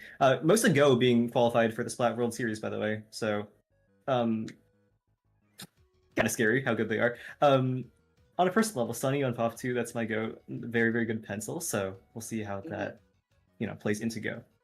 Yeah, Sunny's very cool. Very good Charger player. I also got a commission from Sunny. Really, really good Real? commission. Go commission Sunny. Trust me. Trust me. True. And on the side of I think it's Pop 2, right? If I'm correct. Oh, jeez. On the side of Pop 2, we will Pop be 2 seeing on the teal, and then Go will be in the pink. we're seeing another 90s thing, but we see a Neo Splash and a Custom Blaster. Opening Gambit Custom Blaster for Pop 2. And on the side of Go, we do see Edit Nouveau, MZAP, and the new brush Ooh. and Tent. That is such a strange comp, but I really, really like it. Yeah, Rush has been something that they've been playing more. Like this is played during the world sets as well, so it's a little bit rehearsed now, and we see that working out, getting a nice pick onto the splash. So it's gonna be really hard for them to cap that zone back, given that their painter is now down. 100%. And the 96 here taking out the tent on the jump in, but kind of just ends up in a trade. And now Go with control of that zone again. They do push forward with this Kraken here. Now Cake's trying to farm into the cooler. And I want to talk about Zap for a minute. Zap kind of, I don't want to say it fell out of meta. It was always kind of meta-ish, but you know, it wasn't really picked for a while because of pencil. But I feel like we're seeing a lot more What? Zap gameplay here for sure. Hey, sorry to cut you off. Zap died to the strike, so I was about to say that they have a really strong hold set up in that top left, top right, whatever, with all their people in the right place, but, strikes doing the job, getting the job done, and they get a walk right back in. So, it's going to give some penalty points over to Go, and, see what's up. For sure, Swish popping the Zuka on. I think that's the 96 here. Just trying to survive in this top of does go down. But I don't think they see JJ's jumping in. JJ does take care of the 96 and now getting behind them. And now it is a tough situation here for Go though. However, as a couple of our teammates are already down and they're kind of struggling to get back in. But we do see that Kraken take out that custom botcher, which could be the start of this push, I think. I hope. Yeah, they're definitely going to have to keep track of JJ in this set. Like, this brush, if it gets into your walls, it's going to be really detrimental to, everything. Because I feel like 96 and, Custom Blaster are kind of, like, easy for this weapon to rush down. So if they don't keep tabs on JJ properly, it's going to be kind of disastrous. 100%. And Prosper trying to melee with the crab. Does go down to Kiki now. As Pop 2 having almost no penalty here with this Kraken, with these strikes, about to get splashed down here, so this should be the start of a pretty decent hold for Pop 2, unless Go can kind of find some picks here. Yeah, that Zuka kind of need to get something. I mean, maybe not, because they almost kept the zone right there. But JJ going down before being able to pop the Kraken, and then a Kraken of their own coming out, this is going to be an extended lead for Pop 2. 100%. And all the specials kind of coming out from Go, and they aren't able to get zone, unfortunately. But the Blaster does go down, and that Swisher trying to push his lesser with this tent, kind of just getting in for his team. They do pop a Zuka. I think they'll retake zone here. They do retake zone. No picks with that Zuka, but I'm pretty sure, I think JJ dropped on right and got like 2, if I recall. The Blaster? Uh-oh. Oh, it is. Oh, Let's just shot them. Oh, it's 2. finding 2 with that Shark. Really, really, really good Shark there from Kool-Aid. Able to get Pop 2 just right back in. Is Kool-Aid 96? I thought Kool-Aid was 96. Huh? Wait, No, I don't know nothing. That's Kaora. No, Kaora is the 96. Oh, Kaora's okay. 96. Okay. Yeah, nice double from them and getting them right back into the zone there. Something I've been noticing is that, they just try to, like, bully Kiki. Like, they get Kiki away from the zone, and then they're no longer able to paint it. That's why they've been able to just, like, seemingly walk back in, even though they haven't, like, gotten solid control. As long as they push that splash away from the zone, they've been able to just take it back. 100% now, but only with, like, basically 10 ticks remaining. This is Go's last chance to get in there. All kind of stacked in that alley, and Kaora finding the pick on that tent. That Cake's desperately pushing in the zone. Neutralized? Zone's about to be huge fight in zone here as they try to paint, and they do get that recap with 1 point left. That's insane. There. Oh my god. The Pen and the Neo Splash were the 2 alive. I thought if anyone could pick that zone, it'd be those 2, but that's not gonna get them the cap?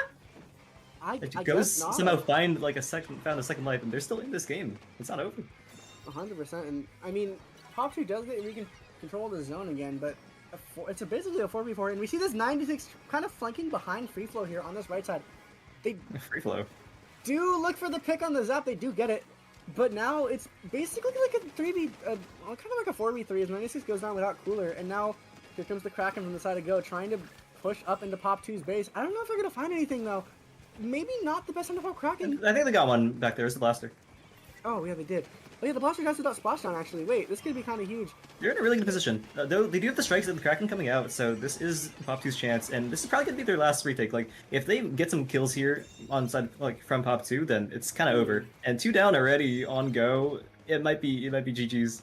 No, it's just Cakes up here on top right, desperately trying to fight. And we see Koi's pop the splashdown, and I think get 3. That's kind of insane. Pop 2 ending that first game in style, getting a full wipeout onto side of Go to close things out. So, leading 1-0 in this best 5 set. So,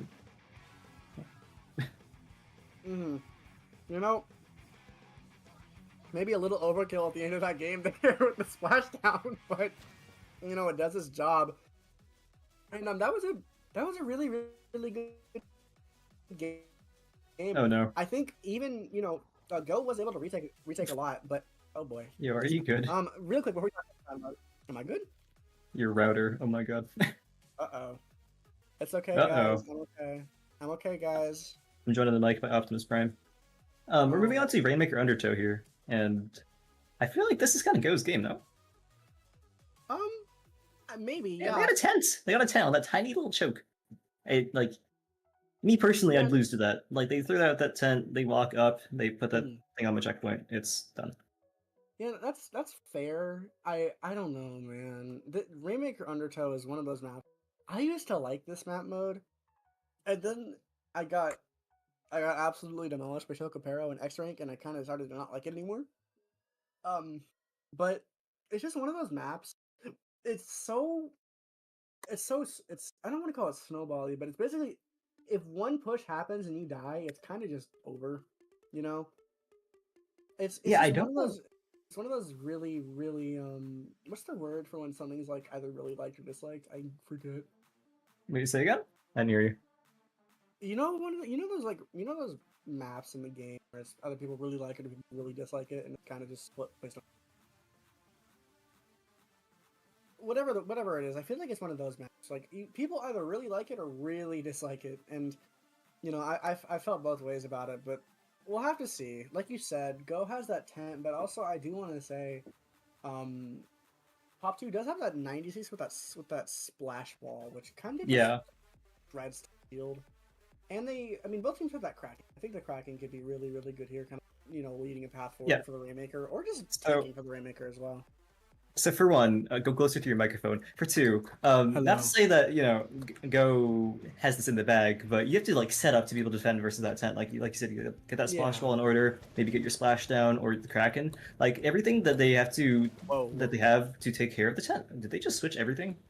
They switched everything. Did they? Neo. Well, no, they still have a 96 Echo, but we have a Luna Neo with opening gambit again, and a V Junior. Hey, no, this is fire. Come on. Okay, so Go's now the one with the backline, and everything's changed. Oh my gosh, yeah, and we do see Prosper on that ball. I have not seen Prosper play at 11 before, but I'm sure he's good. He's basically +2 level at this point. I'm sure he'll be fine. I mean, they play a mean heavy edit, so that ball point's probably not going to be too much of a difference for them. I mean, it's working out. They're getting a lot of chip damage. And here comes the Inkjet from Prosper, trying to find a pick. Does not find a pick onto that Luna. Luna kind of trying to get around, and they do take out the Inkjet in that trade, but I do think that Luna going down, it's good to get rid of the Inkjet, but I think the Luna going down there might not have been the best. Yeah, I mean, I scratched my head a little bit at the... Oh, hold on. There's Zuka. Okay, they get the Rainmaker? No, they set the bubble perfectly on. This is going to be a checkpoint for Pop 2. Yeah, they're way ahead. Oh my gosh. Hold on. This could be big. They have a splash wall set up on their plat. This could be 30 points. Hold on. Uh-oh. 25 is... Down, all the way down to 25, jeez. That is kind of a crazy lead for the first minute and 10. Kind of foreboding. That being said, though, this is kind of... this is Rainmaker, so... Who's to say it's not going to go the other way? Nothing's ever decided. That's why we hate this mode. So, Yeah, anything can happen in Rainmaker, man. You can push it down. You can push it down to like 3 points left, and then in the end of the game in overtime, all your teammates die, and then the other team wins. Is like, okay. yeah, So, I mean, they're going to have to keep track of all the members of Pop too, though. Like, they're losing... Oh, whoa. Something just happened. Switch just got, like, skewered 2 of them with Zuka. I think they might go down here, but, you know, that's going to get them nice space. Oh, the brush jumped in, too. Hold on. This is such a strange fight. Everything's happening. Everyone's exploding. and we do see Prosper here with his Inkjet trying to push back the members of Pop 2, and JJ kind of sharking, but not really finding a pick. The Luna does take out the Rainmaker, though, so maybe it should have rotated a little bit faster. However, JJ with this Kraken just trying to ward off this 96 does not really do it. And it's been really hard, I think, for Go to even push, unfortunately. I think they just keep going down. They keep staggering really bad, and it's perfect for what Pop 2 wants to do. They want to stagger them, they want to keep this control of mid, and Go has to push into them. We're basically 2.5 minutes into this game. We're like halfway through this game, and they've only pushed it a single point. Yeah, during that first push... Oh, hold on. Oh, shut up. Moonrose with the stamp, getting 2... Oh, and they're 3 down. Someone else exploded on the left side, so... This is, Pop 2's chance to push again. During that first push, like, they were having a really hard time keeping track of that Luna. Like, after everyone went down the first time, after they recalled, they just couldn't keep track of Luna, and then everyone died again. What is happening? The entirety of Pop 2's dead. That bubble instantly just exploded, I saw. But Go here, I think they're... Go here, they don't pop their cooler. The Zap grabs Rainmaker to grabbing cooler, so this will be a clueless push here. However, the 96 is done on the left side, so this does give Go the opportunity to start their push here. And we do see that Luna Neo going down. The members of Pop 2 are just slowly dying here, so this might be the opportunity for Go to progress. However, 2 do go down as Pop 2 just collapses on the Rainmaker, and that is a full wipe for Pop 2. Yeah, they just, like, can't ward off Pop 2 properly, and then they just walk in and shoot them. Like, I struggle to see what's going on, and they just, like, as soon as I look up and I see, like, the heads up, it just, everyone's gone. It's so hard for them to get in. Like, someone goes down, usually the ball point, or JJ on the brush, like, on the far side, and then everyone gets collapsed in on. Cakes here does take out that Rainmaker, so this could be sort of a repush here for Go. I mean, I've been saying this constantly, but they've only really barely moved the Rainmaker. But 2 go down here on the side of Pop 2. This could be the push. Yeah. This could be the sort of the push that they do need. Cakes with that Rainmaker, and now I do believe that Swish pushing up here with this tent shield, trying to basically just provide support for Cakes with this Rainmaker. Oh, they do get it the first hit, but they do go down, and now it's just JJ left alive. And with JJ going down, that's Pop 2 Go makes it to the first check, but they don't even get it. So this is gonna be really kind of not really a do or die, because there's like 30 seconds left, but it's gonna be pretty, the pressure's on here. Yeah, Swish going down there during that push was so unfortunate. They were poised to take that checkpoint, super close to getting it, and then that tent dying, like, the Cakes on the Rainmaker was just left unprotected. Are they in their spawn? This 96 is just taking so much attention. Oh my gosh, dude. Apparently not, because they ignored Bro, but they're just all the way back. I think they just died. That's on the X's. Yeah, okay. Something happened. So we're moving in overtime. They're 2 down on Pop 2. This is like their only chance to push. Now, this will be more of a long overtime. If they manage to get that checkpoint and not die, then, we got quite a lot of time. So, at the most, 2 minutes left for this overtime. It's Rainmaker, probably not. That bomb, oh my god. Oh god. Yeah, that's what Junior does, and Kiki here with that really well-placed spot bomb, just taking out, I think that was Cakes, I do believe, with the Rainmaker. Yeah. As Pop 2, now up 2-0 here, so here's the thing. I've been in situations so many times. You're down 2-0 in a set. It's like, what do we do? How can we play differently? How can we bring this set back? What do you think Go could do to bring this set back and potentially reverse sweep? That is a great question. I don't know. I'm on like Div 5 on a good day. Oh well, it's okay. So it feels a lot to me like they're just getting like a little bit disjointed. Like Pop 2 easily gets into positions where they manage to pick apart the members of Go. Like the defense always falls when they take out like a very crucial member of the team, mainly being the ball point or whatever splatling, and the tent umbrella. Both those being like the major picks that keep the team alive. So as soon as those go down, it's kind of easy to just jump the other two. Now that you're on more even ground, because tent is that big shield hard to fight, and then Ballpoint obviously with the range and the inkjet, whatever, hard to approach. So once they get those down, it's just easy to take out the rest of them, and then that's where the walls close in. Yeah, for sure. And I feel like another really, really deciding factor in that game was did you notice how Top 2 constantly kind of just had somebody flanking as soon as Go picked up Yes. the maker? Yeah, it was always the Luna or the 96. And that 96 Yeah. took that to the extreme. In the base is insane, by the way. This is semis of the top bracket of Swimmer Sync, and they managed to jump into their base. That's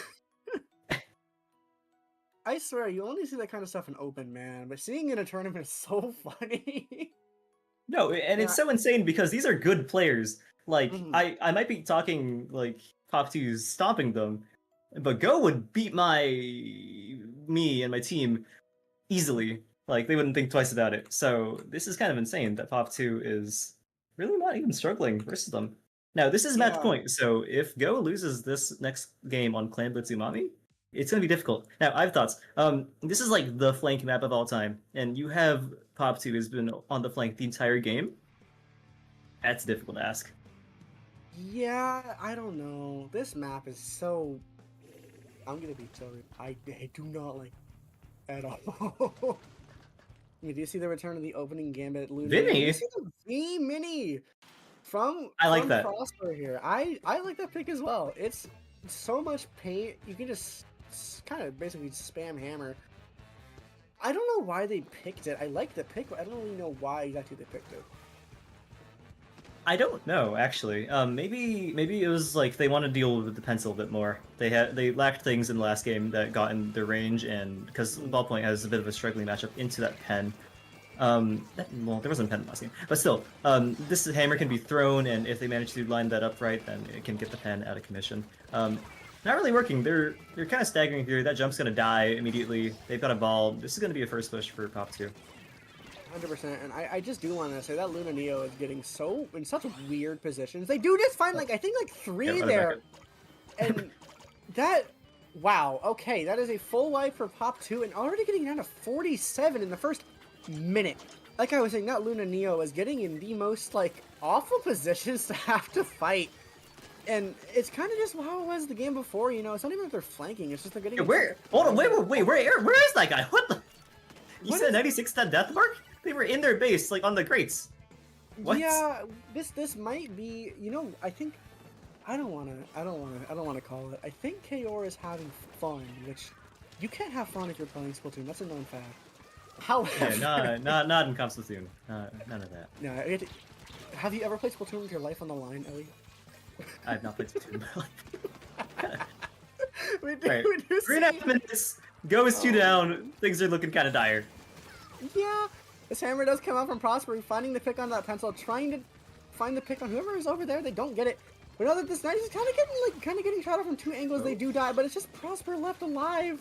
You know what? You get this And right. now That's crazy. the Battle Junior trying to fight. Prosper's staying alive for his team, but they're kind of slow to come back. I don't think they had cooler. And now this is kind of just okay. I was gonna say this is kind of the start of a push here for Go, but Kaora with that 90s is kind of just lasering Prosper, unfortunately, which kind of just resets all their push progress back to 0. Yeah, at the start of the game, you were like, why they picked the Vimy? I'm not sure why they picked it. I think we feel because this guy's just good at it. That was a crazy sequence. Like, Yeah. any one of those people jumping them should have gotten that kill, but they didn't because this guy's just different. Yeah, that's how I feel thinking Machine. Like, Machine isn't even meta anymore, but I get on it, and I know I'm gonna do good. It's probably like that for Prosper as well, but we see Kaora here! Surrounded by 3 people. They do get picked off, but Go's in a pretty decent position here.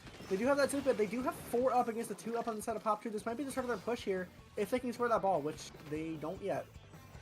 Yeah, they gotta make a ball. Hold on, they got 3 clams, but they're already up on the basket. Oh, I think that. no. Oh well, they lost because they all died. But you know that had bones. They got to the basket. They had clams at a time. It was very close, and they were ouch. Oh no, and that's that cooler down on the That's side my of goat. Go, which is... Oh, that's my goat. God, Sonny, bro. Free? Sonny, Oh, go you got easy, robbed. bro. Relax. We do see, I think, 17 clams here for Pop 2, so this should be the start of a pretty big score here. And we see, Oh, they have a bubble. oh no, oh no. This could be bad. If they kill that 10, then they're kind of just in. No. I Yeah, do 10 said. believe so. Oh, No. I think it's GG's. Uh-oh. 3 clams and it's over. Three What, clams All left. right, Kiki, And now can we Kiki move with the 3 last 3? clams? Yeah. Not Oh, scoring the that's final disrespectful. clam. Oh no. That's And messed up. that, oh man, that that'll be a 3-0 for Pop 2, meaning they just, like, wow. Oh, I don't even know what to say. That was a really, really, really strong performance. I like I What do you say? What do you say I about that? don't know what to realistically? say. Like that was a great win for Pop 2. I don't they just like completely dismantled everything that Go was trying to do. Like I don't even it's to the point Yeah. where I don't even know what to say for Go. Like these are strong players. These are really, really good players. And they got taken down just like that. Like it didn't feel like they broke a sweat doing so. Okay, or Mhm. KO was on the 96. Yeah, they were just having fun. Like they were in the stupidest places ever and just doing things. It's I kind of insane. think, yeah, I get what you mean. I think they had Yo, that buff. With chill the- me. I didn't know the camera's coming back. I was like, what's up? No, me too. Anyways, bro. I think when you're playing and you're having fun, you're kind of just like better. I don't really know how to word it, but you know when you're like playing and you're really enjoying yourself and you just start doing better. I think it was like that. Oh, I really do. And that didn't happen, guys. Don't worry. So, Pop 2 with a really solid 3-0, just immediately on our way to Grands here, and still very, very strong performance from Go. Oh. I do believe. whoa. But hold on. On the other side of the bracket, we have Duck Motif Random Weapons versus reach out to the truth. They're down a game right now. They're 1-2, and you know Uh-oh. Duck Motif has been the team that wins these tournaments, even when playing random weapons, and they don't switch off random weapons when it's getting dire. They lock that and they stick to it. They are people of their word. So they're down 1-2. Maybe they just rolled something really terrible, but they were poised to take the entire tournament. So they're losing their set right now. That's kind of concerning.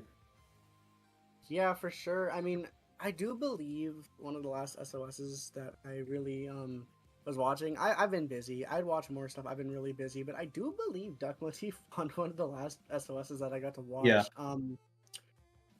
I do want to say, our goat Kaisa is on Duck Motif, so I don't want to say anything. You know, I don't want to be one of those biased commentators, but I do want to see Kaisa do well. Okay, well, you can be the biased commentator. That's okay. No, I hope they get the win because it'll be interesting to see what that bot gives them and how they manage to play into a team that's just as strong as Pop 2.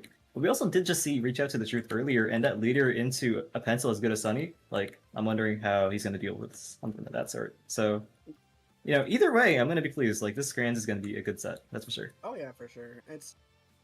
I don't know. I feel like whenever you I feel like for some tournaments nowadays, I don't want to say most, but some. I feel like when you get to Grands, it's kind of like a different level of play. You know, like you watch quarters, you watch semis, you watch whatever. No, It's don't. like, okay, yeah, these are good teams. But I think this Grand set will be like really, really good in my opinion. Yeah, I think either way, it's going to be one to look forward to. Like, as I said, both teams are strong. One being the defending champion of Summer Sync, the other one being something that we watched earlier. They were doing a damn good job at it. So, remains to be seen. They don't have any POV streams, and I'm like bothering all of my friends on either team. Oh, they're 2-2 now. Okay. Last one's gonna be on Zones Barnacle. Can we join the lobby by any chance? Or hold on. No, I'm joining the lobby. Wait. Okay. I think Oh. we're going to a break here. I'm pretty sure, if I am reading this correctly. Are we? I think I pinged you in the thing. Oh, I don't have the thing open. I'm DMing Kaisa. Okay. We'll have to see. We will be going to a break. We will catch you guys in grand finals. Stay tuned, please. I beg, pretty please.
And welcome back to SOS 197.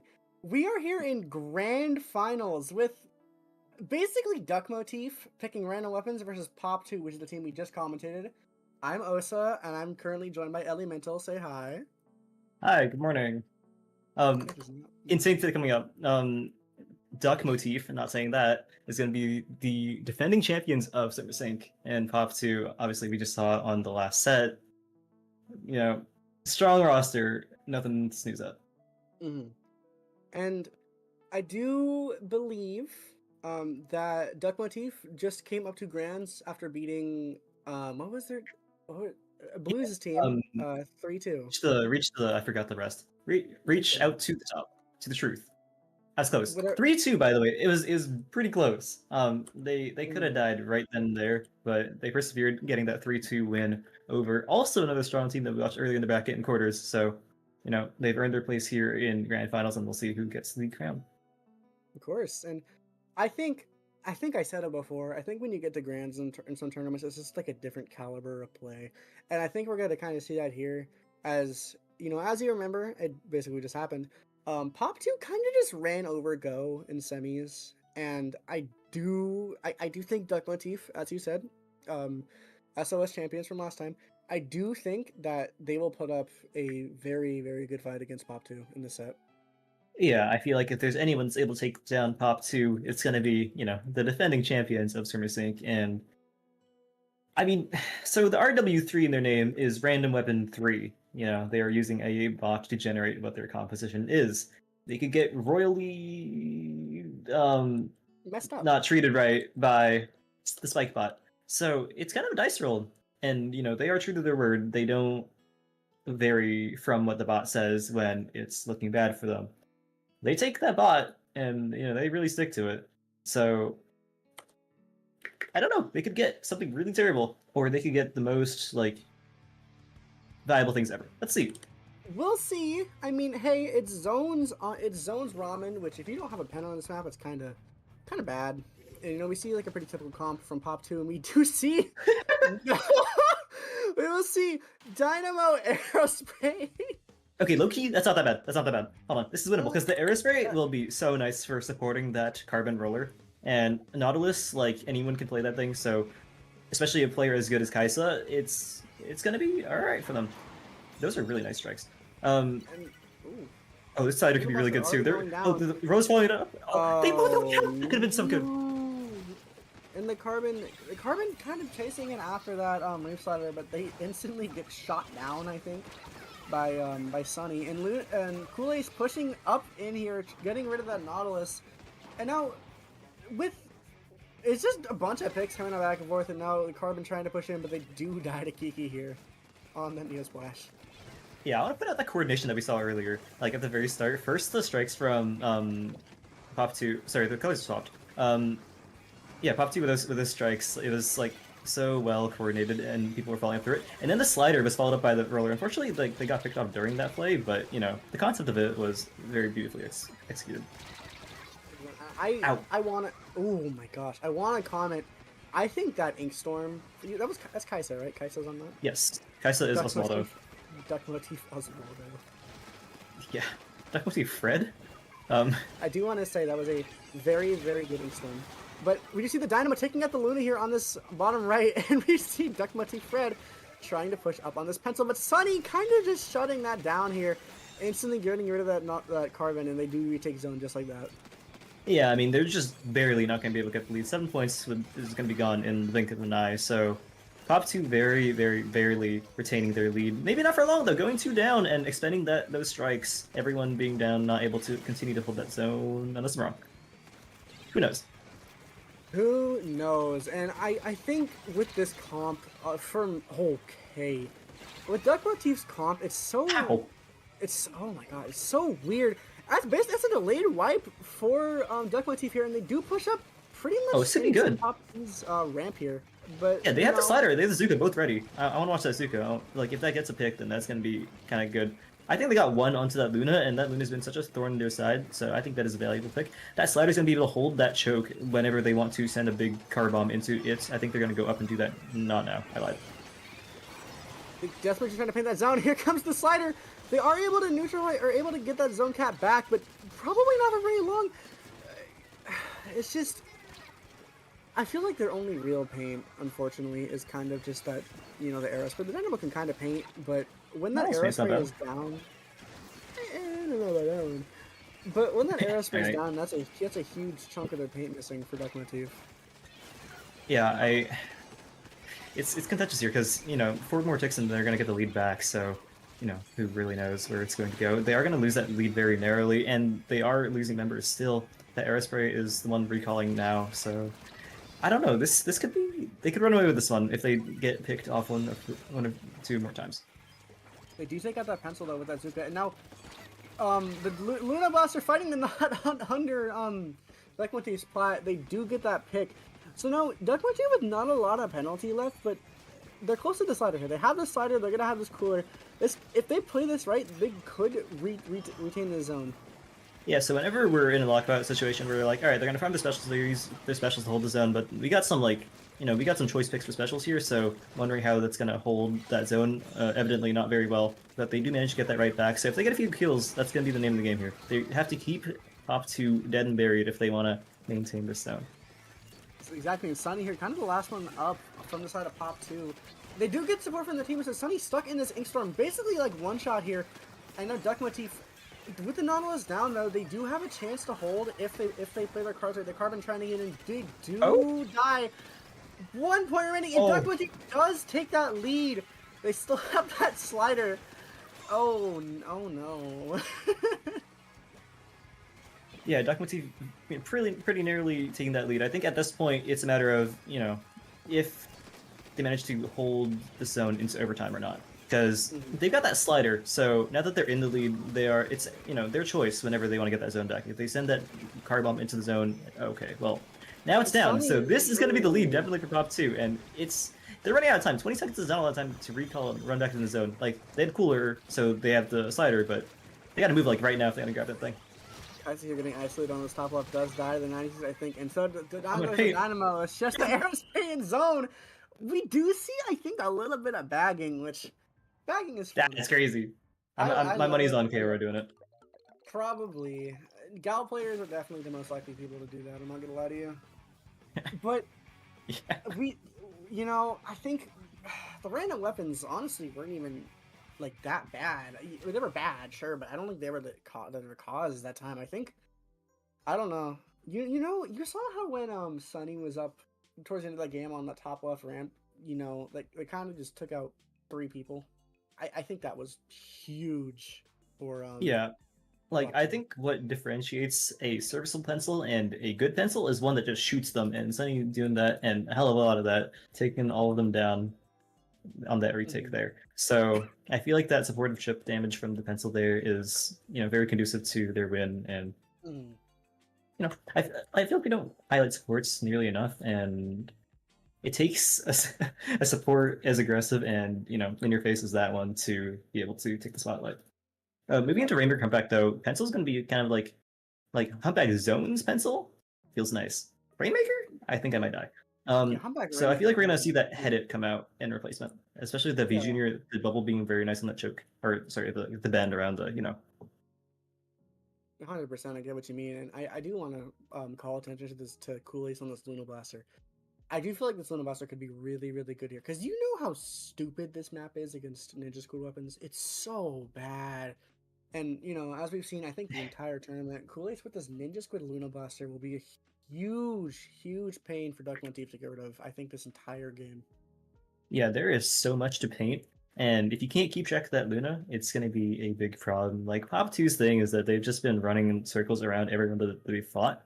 And, even though Duck Motif is super duper good, I don't think that they're going to be an exception. Like, if they can't keep track of this Luna Blaster, it's going to be a problem. Like, if they roll a weapon with, like, Sensor or Dart, then life might be a little bit better.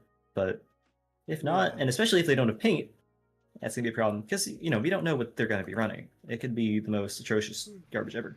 So 100%, yeah, and that's kind of what makes it hard to talk about them, is you just don't know their comp. I'm tired, sorry. I have work tomorrow, and I stayed up late last night. We do see a V roller there. That's a crazy pull. Whoa. Okay, no, they're cheating. They were like, yeah, let's throw in a Wellstring, it's random enough, but that thing's gonna be crazy for that Rainmaker repop.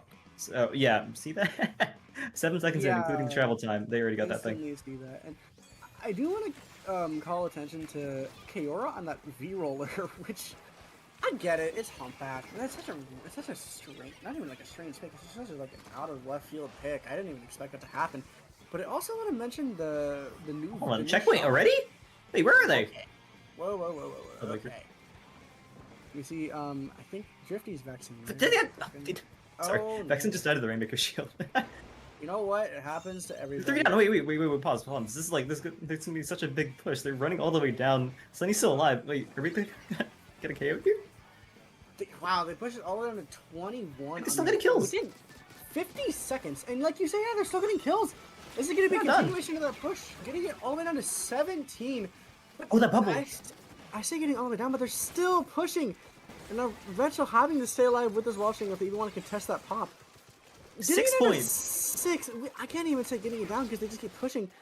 Wait, hold on. They might not even be done. Drop the Rainmaker. Wait, no. No. Surely, right? Wait, if they get the skill. Okay. Wait, one more. Sunny, what? Okay. I think Breathe, we're good. Vexen just got it. I think Vexen's Drifty, right? If I do believe. I got no clue. I'm gonna assume. Vexen here with a quad on a mini, and now okay, wait, Duck Motif already getting it down to first check, and like you said, Rainmaker's one of those modes. It's just, oh my god. There is no such thing as a safe game. A safe game is one that says knockout. Wait, they did it back. Wait, hold on. What? Just like that? Okay. Duck Motif takes the lead. Whoa! What? They're not even done. Oh, okay. Well, now they're done. What the hell? Oh, okay. Hey, guys. I think we should always play Rainmaker. Rainmaker is one of the most balanced modes and one of the most fair modes. Okay. That was a fever dream of a match. Oh my god. Yeah, I mean, okay, sure. You know, Pop 2 with that really good opening push, you know, getting it down to 6, continues to killing Duck Motif. But Duck Motif, right? They instantly, as soon as Vexen gets that quad with Mini, you know, they instantly just push it down, all the way down into Pop 2's base, and then they repop, and then they get a wipe, and they just win. Wow. Okay. I mean, I talk about a game like that is what I mean by Rainmaker's up in the air until it's over. It's not over until it's over. They push down to 6. You know, you think of that as a safe push. They got down to 3 in the next 40 seconds. Like, that's not fair. Like, yeah, I don't even know. There's not much you can really say about that game. It's just, I think if anything, you can say these are two pretty evenly matched teams in that case because they both got one of those really, really big pushes. I mean, yeah, it's Rainmaker, it's snowbally. It kind of sucks sometimes, but man, I don't know. That was one of the games of Splatoon of all time, in my opinion. You know. Okay.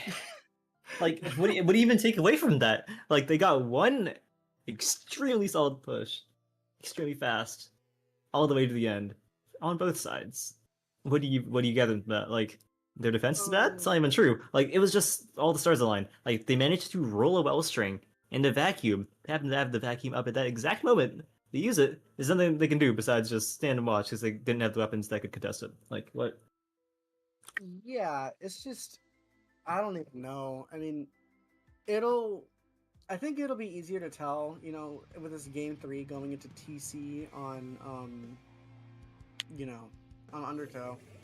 And we might, I think, there's, wait, that's a 52. Is it double gal? Okay. We do see this match reeks. Oh my god. Ew, bro. 3 52s? Can we go In back my to Splatoon S2? 3? Oh my god. So we do see Kool-Aid on that V52. We see Kaora on the 52 Deco. Kiki with Charger. the Zap. And Sunny with the Charger. And we see Ludibus or Octobus V-Rella 52. Alright, so we can't criticize Duck Motif too much because they're just playing the cards they're dealt. But I mean, it looks like it's working. They're gonna be the first to move here, getting that first checkpoint. They're another 3 down. Hold on, what are they doing? this game is going kind of. We see Kara here. Oh, they trying managed to pick up the charger again. Charger Dude, this might be like a guaranteed second checkpoint for them. They have a screen, they have the zipcaster, and they're gonna be like 60% 2 strikes. So they have all the resources they need to just take this game home. Or not. Okay.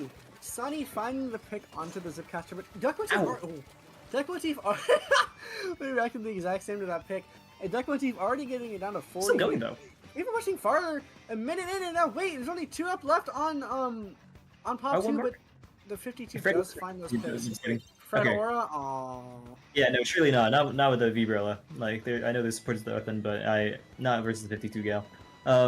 33 in the first minute 15. There's something about these two teams and explosive pushes, just getting huge points right out the gate. Like this is a score that you'd see at the end of the game, not the first 10 seconds. Yeah, for sure. And something I'm noticing is that Pop 2 really hasn't even formulated a push now, and they kind of push back in, but then they just got. I don't even know what else. They just got killed. They just died, pretty much. Yeah, I mean, to be fair, what do they really have to force the entry? Like, all they can really do with these 252 gals is just shoot them. And if they don't manage to win these fights versus Duck Motif, then what are they going to do? I mean, it looks like it's working now, but for now, yeah. It doesn't look too hot. I mean, yeah, when you put all your bets into pushing the 52 and your 52s can't push in, what do you really do, right? Yeah, I mean, they're getting the push going now. Okay, well. Kaisa shot them all. Thank you, Fred. Get this guy into +1. Kaisa has a +1 to True. this right now. Go up. If there's a single +1 player watching, go upvote Kaisa and comment. Kaisa, I'm gonna go with no. There are no +1 players watching, but no. They're striking someone out, and they have the safecaster. They've got the screen. They've got a hell of resources. They might need to like push on the brakes a little bit, just because. Okay, hold on. Maybe not.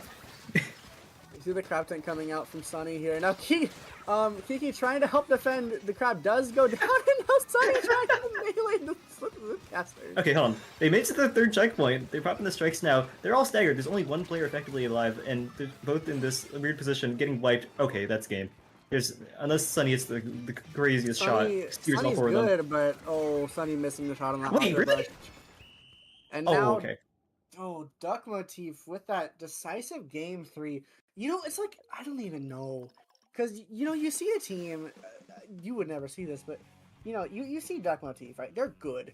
Yeah, they're good. Everybody knows they're good. But you see them picking random weapons, and subconsciously you must be like, this will be easy, They're picking random weapons. They don't play these weapons.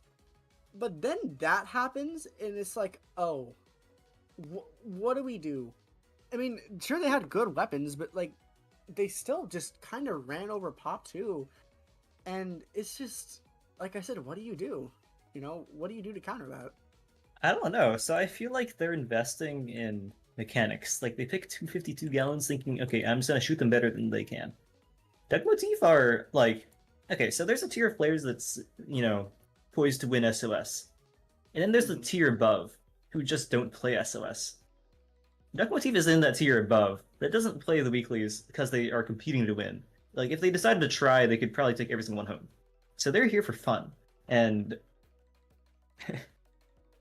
they got crazy mechanics. They could probably win all the fights. So I feel like we can shift away from the 52 gals and move over to things that can force a retake. Specials like, I don't know. You can either go with like a slower retake like Crab and Strikes and whatever, or you can go with something more explosive like lean into the Luna Neo more, have that stamp, like Slider, I don't know. Things that just blow up. Yeah. They win your fight for you. Yeah, and I do think that the 52, the 52 is a good weapon, sure, but doing double 52 and then having like a support shooter with that when the ends up, and then your only real entry being a crab tank, it's hard, and especially with that crab tank being on that charger, it's just like it's so hard to retake, and we kind of saw it there as Duck Motif just really didn't get pushed all that much. Like, they were the ones pushing the entire game. They never really got pushed, like, at all. You know what I mean? Yeah, they were in control of that most of that game. Like, the most that Pop 2 managed to go was, like, 15 points the other direction, so kind of foreboding. That being said, though, Pop 2's explosive pushes, the Slam Blitz, Barnacle, one push, and it could be over. So they're going to be shifting back to something more conventional and whatever the hell that is. Okay. So they got cooler, and they got 2 aggro weapons. I don't actually think it's that bad. I recoil it a little bit looking at the comps, but it's not terrible. Like Viper is strong, and Entry is low-key kind of underrated. Dually Sculptures are a choice, but in the right hands, because this guy actually plays the weapon. I think it's more than fine. Yeah, and something I want to say about Pop 2, you see how they've never ran this comp before? I think they're kind of resorting to their comfort weapons. I think so, but when your comfort weapon is a 52 gal and a splatter shot, then sure. It doesn't really matter that much, but still, yeah, we never saw them run this comp. I don't think ever, and I don't think I've ever seen them run V-Shot to begin with, but Kiki here has the Zuka, and we're taking out the pencil from across the map. And now it's just Kiki up left, and now, like you said, Kiki just having to back all the way up to, get support from the Steam. Yeah, like we saw the pen and the Sea Blaster already, so switching over to the Bubble Blaster, thinking, one push is all we need, we're going to sustain that push fully with that bubble. Kind of makes sense. Like, it's side grade. Like, Sea Blaster to Blaster, not a huge difference. That being said, though, they're 2 down, there's a big screen in their base, and last one is kind of stuck in the pit alone. That's going to be the first score for Duck Motif, and this is where the snowball begins. Oh, they just shot them, so maybe not. Well, hey, you can never... I don't want to say Commentators curse, but I mean... No, that's corny. Yeah, it is. They got that one clan, but it's just... I think they just... Yeah, you're right. I think they just shot them, Like, Pop 2... Like you said before, they kind of were relying on mechanics, I think, last game. Like, okay, we can just we can kill them more, whatever. But I think they kind of realized, hey, maybe we should actually pick a, real comp. And, I mean, it's working. It is. Duck Motif only getting a single payment after the power, and now Top 2 already up in a position to get some major points here.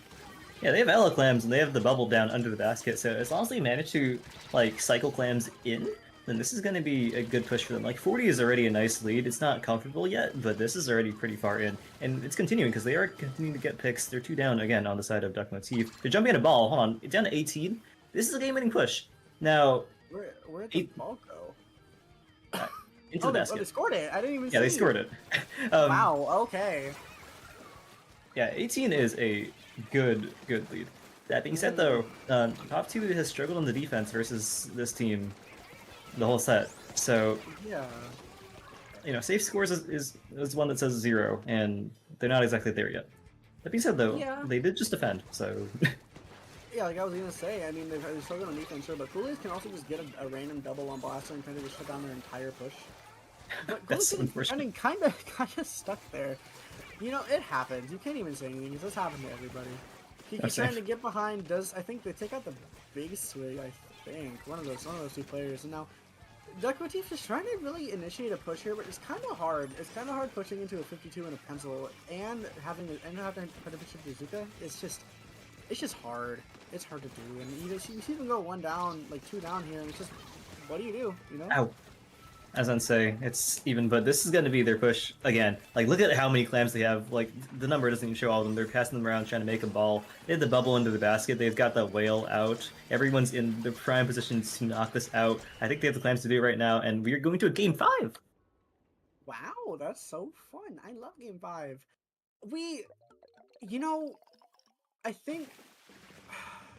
I think Pop 2 just subconsciously made a decision to say, hey, we're not going to rely on mechanics, we're going to use more team play, we're going to pick like an actual really solid comp to push back in with, and it really obviously helped them is, we saw Duck Motif got a little push at the beginning, but then after that, it was pretty much just Pop 2's game.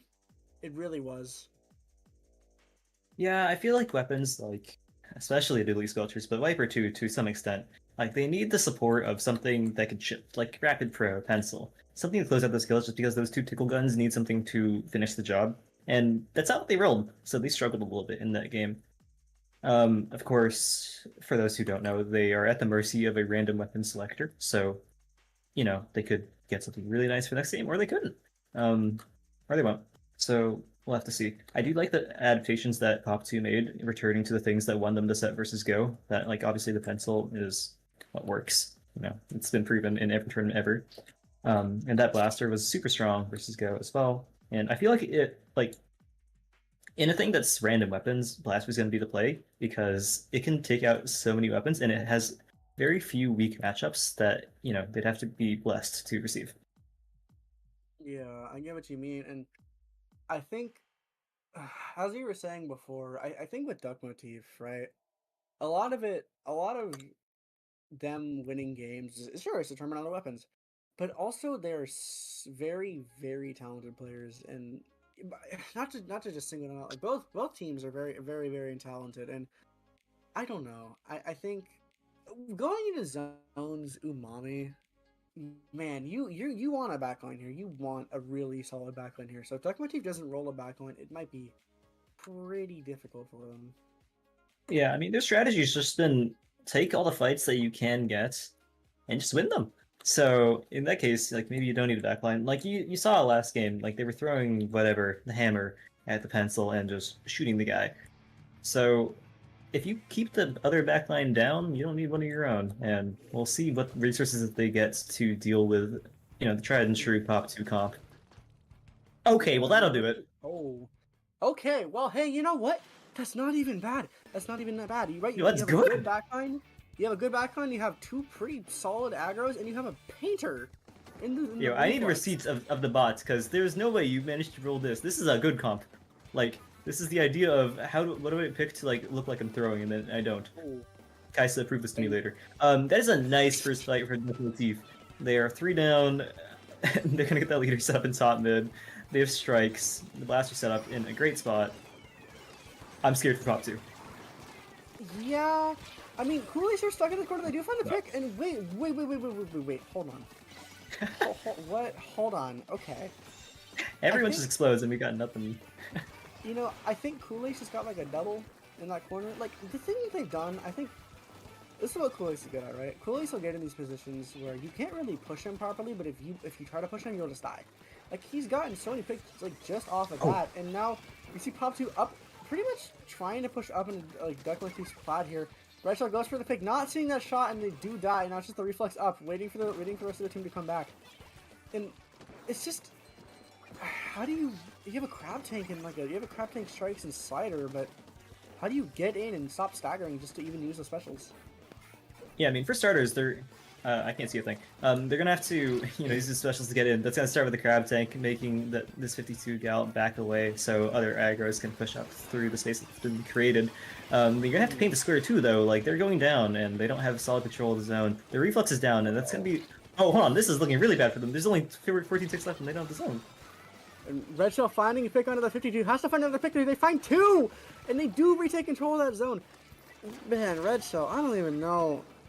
That is such a clutch hero play. Ever, yeah. Holy. Yeah, they really needed that. Back in this game. That was their last attempt to get in, like 14, death, the loss, whatever, tournament, like run ending, that was impending. And those hero plays, like getting those 2 kills, brings them back to the game. So 58, not exactly the push you want, but, it's a dent, and they're still here. They're living. Kool-Aid's getting super aggro, trying to push up in here, saying, hey, I want you gone, I want you dead. However, does die to Kaisa Reflex, which, want to say, massive aura, bro. Reflex Deco, oh my gosh. One of the most, one of the best weapons You of all live time. that? Whoa, okay, well, we'll have to All see. right, There's so- only like 20 ticks left in this penalty as well.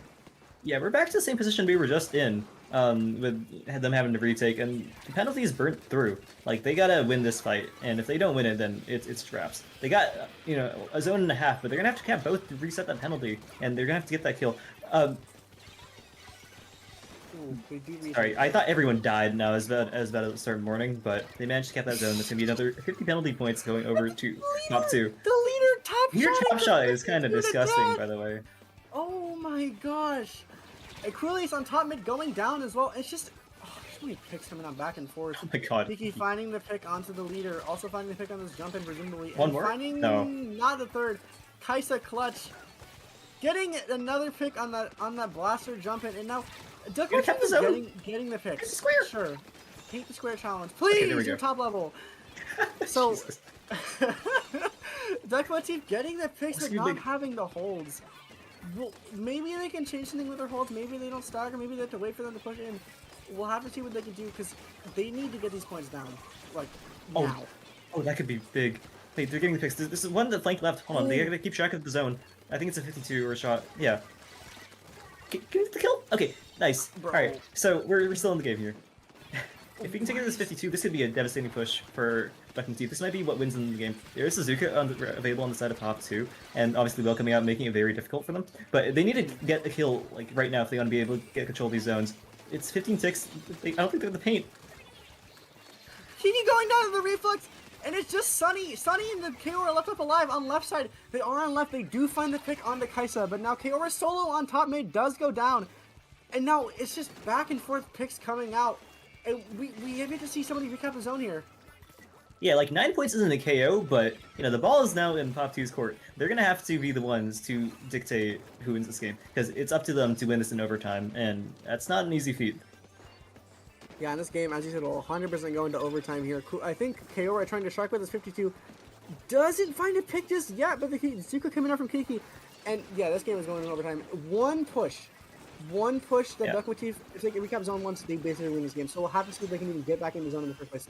Battle push. They do cap overtime, and you know Slider coming out on the right side doesn't guarantee that zone. But now it's 2-2. It's the pen and the shot and the other shot. So you know they're gonna have to get a kill. Now overtime is running out. They have to like keep control of the zone if they want to stay in overtime. And I don't think.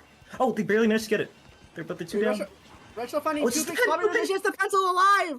And Duck MOTIF with random weapons are your SOS 197 champs. Oh my god. Duck MOTIF come out and do it again with these stupid comps. At the mercy of the spike bot, managed to bring this one home. So congratulations, Duck MOTIF, and Pop 2 took us the distance. That was kind of crazy by them as well. Man, I also just want to say, Red Shell, oh my gosh. Did you see how many times he clutched zone in that final game? Yes, that guy ran in and just shot them all. Whoa. And if he wasn't shooting them, he was shooting the floor and then keeping the zone partially under control at the very least, so then they could get back in without losing more points. Like, without hero plays like that, they would have been out of the game on that first push, because remember, Pop 2 brought it down to 14 in the first go, and they very, very narrowly lost that zone. Game could have been over in that first minute. Yeah, like, God, that was such a good game. I want to, hey. I know he's my friend. I know he's your friend. Kaisa Reflux. We might have to tap in. That guy's reflux is kind of crazy. Like, unironically, I think he got like 6 picks in a row when you were specking him. Yes. Okay, so that's just cheating at this point. I want the receipts of that bot because like Kaisa's practiced reflux for Turf 4 because they want to play those like Nintendo tournaments and they want to win. Oh. So like this is not a weapon he's unfamiliar with, and it showed because he just went and shot them and then blew them up with the car. Like You call it the car? Yeah, because whenever you get ran over the reslider, you get hit by a car. No. Oh yeah, I hate getting ran over the reslider, but God, that was such an entertaining set. Oh my gosh, bro, I love sets like that. I love when it goes to a game 5 and it's back and forth. You don't know who's gonna win, and then the one player, and I don't know if it was Red Shell or if it was Kaisa, but man, I just want to shout out those two on the set of Duck MOTIF. They got so many important picks. They had so many good holds. You know, Red Shell with those, I think two two game-saving picks up on top mid, like twice. I think so. And then I think it's fair. Kaisa with just the constant picks in the reflex, the really, really good holes there on that like on that final push for Duck MOTIF. They just kind of secured that game, and wow, I don't know what else to say. That was such a good set. I gotta say, like, luck is on their side. I got sent some of their past comps. They got like some garbage, like GooTuber and Inkbrush together. So stars kind of aligned to give them leader into a pencil, and then a T-Tech, and then a Reef Slider reflux on zones. Exactly that. Wow. I'm getting your receipts. Hold on. I would also like to see these receipts. I trust them. I trust them, but I want to prove it to the crowd. I get exactly what you mean, bro. I don't even know, man. Like, when you see a non-backline player pick a leader, it's like, oh, are they going to do good? Are they going to do bad? You can't really tell, because sometimes, you know how some like non-backline players are like, oh, they just have a random 4.5-star leader for no reason. Like, oh yeah, I have this leader. Hey, I do too, but I'm still garbage at the thing. You also have a pencil, so I don't really know. No, I don't. I thought you did. What? No, I don't. Okay. Slander on the microphone. Unkind. Literally. Okay. But as we said, really Okay, gonna get we were into meant to do an ad read earlier. Oh yeah, we were. Hold on, you want to quickly do an ad read? Rin, do we have that graphic? I think we have it. Where was this? Here it is. I've seen the stream advertisements. Turnabout Oh, suspect. yeah. This is a. There we go. On. Turnabout suspect. There we go. Tell us a little bit about this, since you're like the gimmick tournament guy. Oh, don't. Man, poker table is dead. So, this is Turnabout Suspect 3. It'll be hosted on this, not this Saturday, Saturday, August 16th at 8 p.m. EST, which is 5 p.m. PST for the people who are in the real time zone, known as PST. It'll be featuring like underplayed maps. I don't know what they are, but I'm gonna assume it's something like Manta, because I think Manta should be played more, whatever. Players get to vote on the played maps to be added. Like you get to vote on what maps you want to have like in the map list for future events, whatever. There is an art prize for first place, which we love to see art prizes. I don't know. I always love seeing the art prizes after the tournaments and everything. It's like, wow, these are the players that won. And sometimes some of those art styles are really, really cool. And I'm sure it'll be like this just for this one as well. Yeah, I think like this is the. No, go ahead. The top 3 teams as well will get a badge, and man, I like that. I like that kind of thing. I like whenever you get in top 3, you get a reward. It's rewarding. I mean, obviously it's rewarding, but it makes you feel good for getting. It makes you feel good for getting top 3, not like you're not disappointed for not getting a badge for first place. You still get something even if you get top 3. Even if you don't get first, you still get a cool little badge. Yeah. Anyways, support Shakira's work. I know that she's put in a lot into Turnabout Suspect, making a whole stream or whatever from scratch. All these accompany graphics and of course the Ace Attorney style. Can be go to cameras. Yeah, register by the evening of the 16th. Be sure to sign up for Turnabout Suspect. Please do. Hey, I will say right now, we need more high quality tournaments in the scene, and I think that this kind of thing will be huge for the scene. Hello, Vin. Please go to my camera. Vin, do you want to go to my camera? I'm ready. Super underscore brand underscore. Uh-oh. Yo, I think we lost our streamer. Hey, oh no, we're good. Okay. We're good. Yo, look at this shit. I wasn't supposed to say that, but it's real. They did do it. Whoa, like, it one of is. the sides. Yeah. Okay. Oh my gosh. Check this out, guys. You're awful. See, I want to say Elemental has a hatred for this thing. I don't know why. I don't All right, know. that's been SOS 197. So, I've been joined by Osa on the mic. Our socials are down below. And, we'll see you next Wednesday for the next SOS, which is zones only. Bye, guys. Thanks for watching.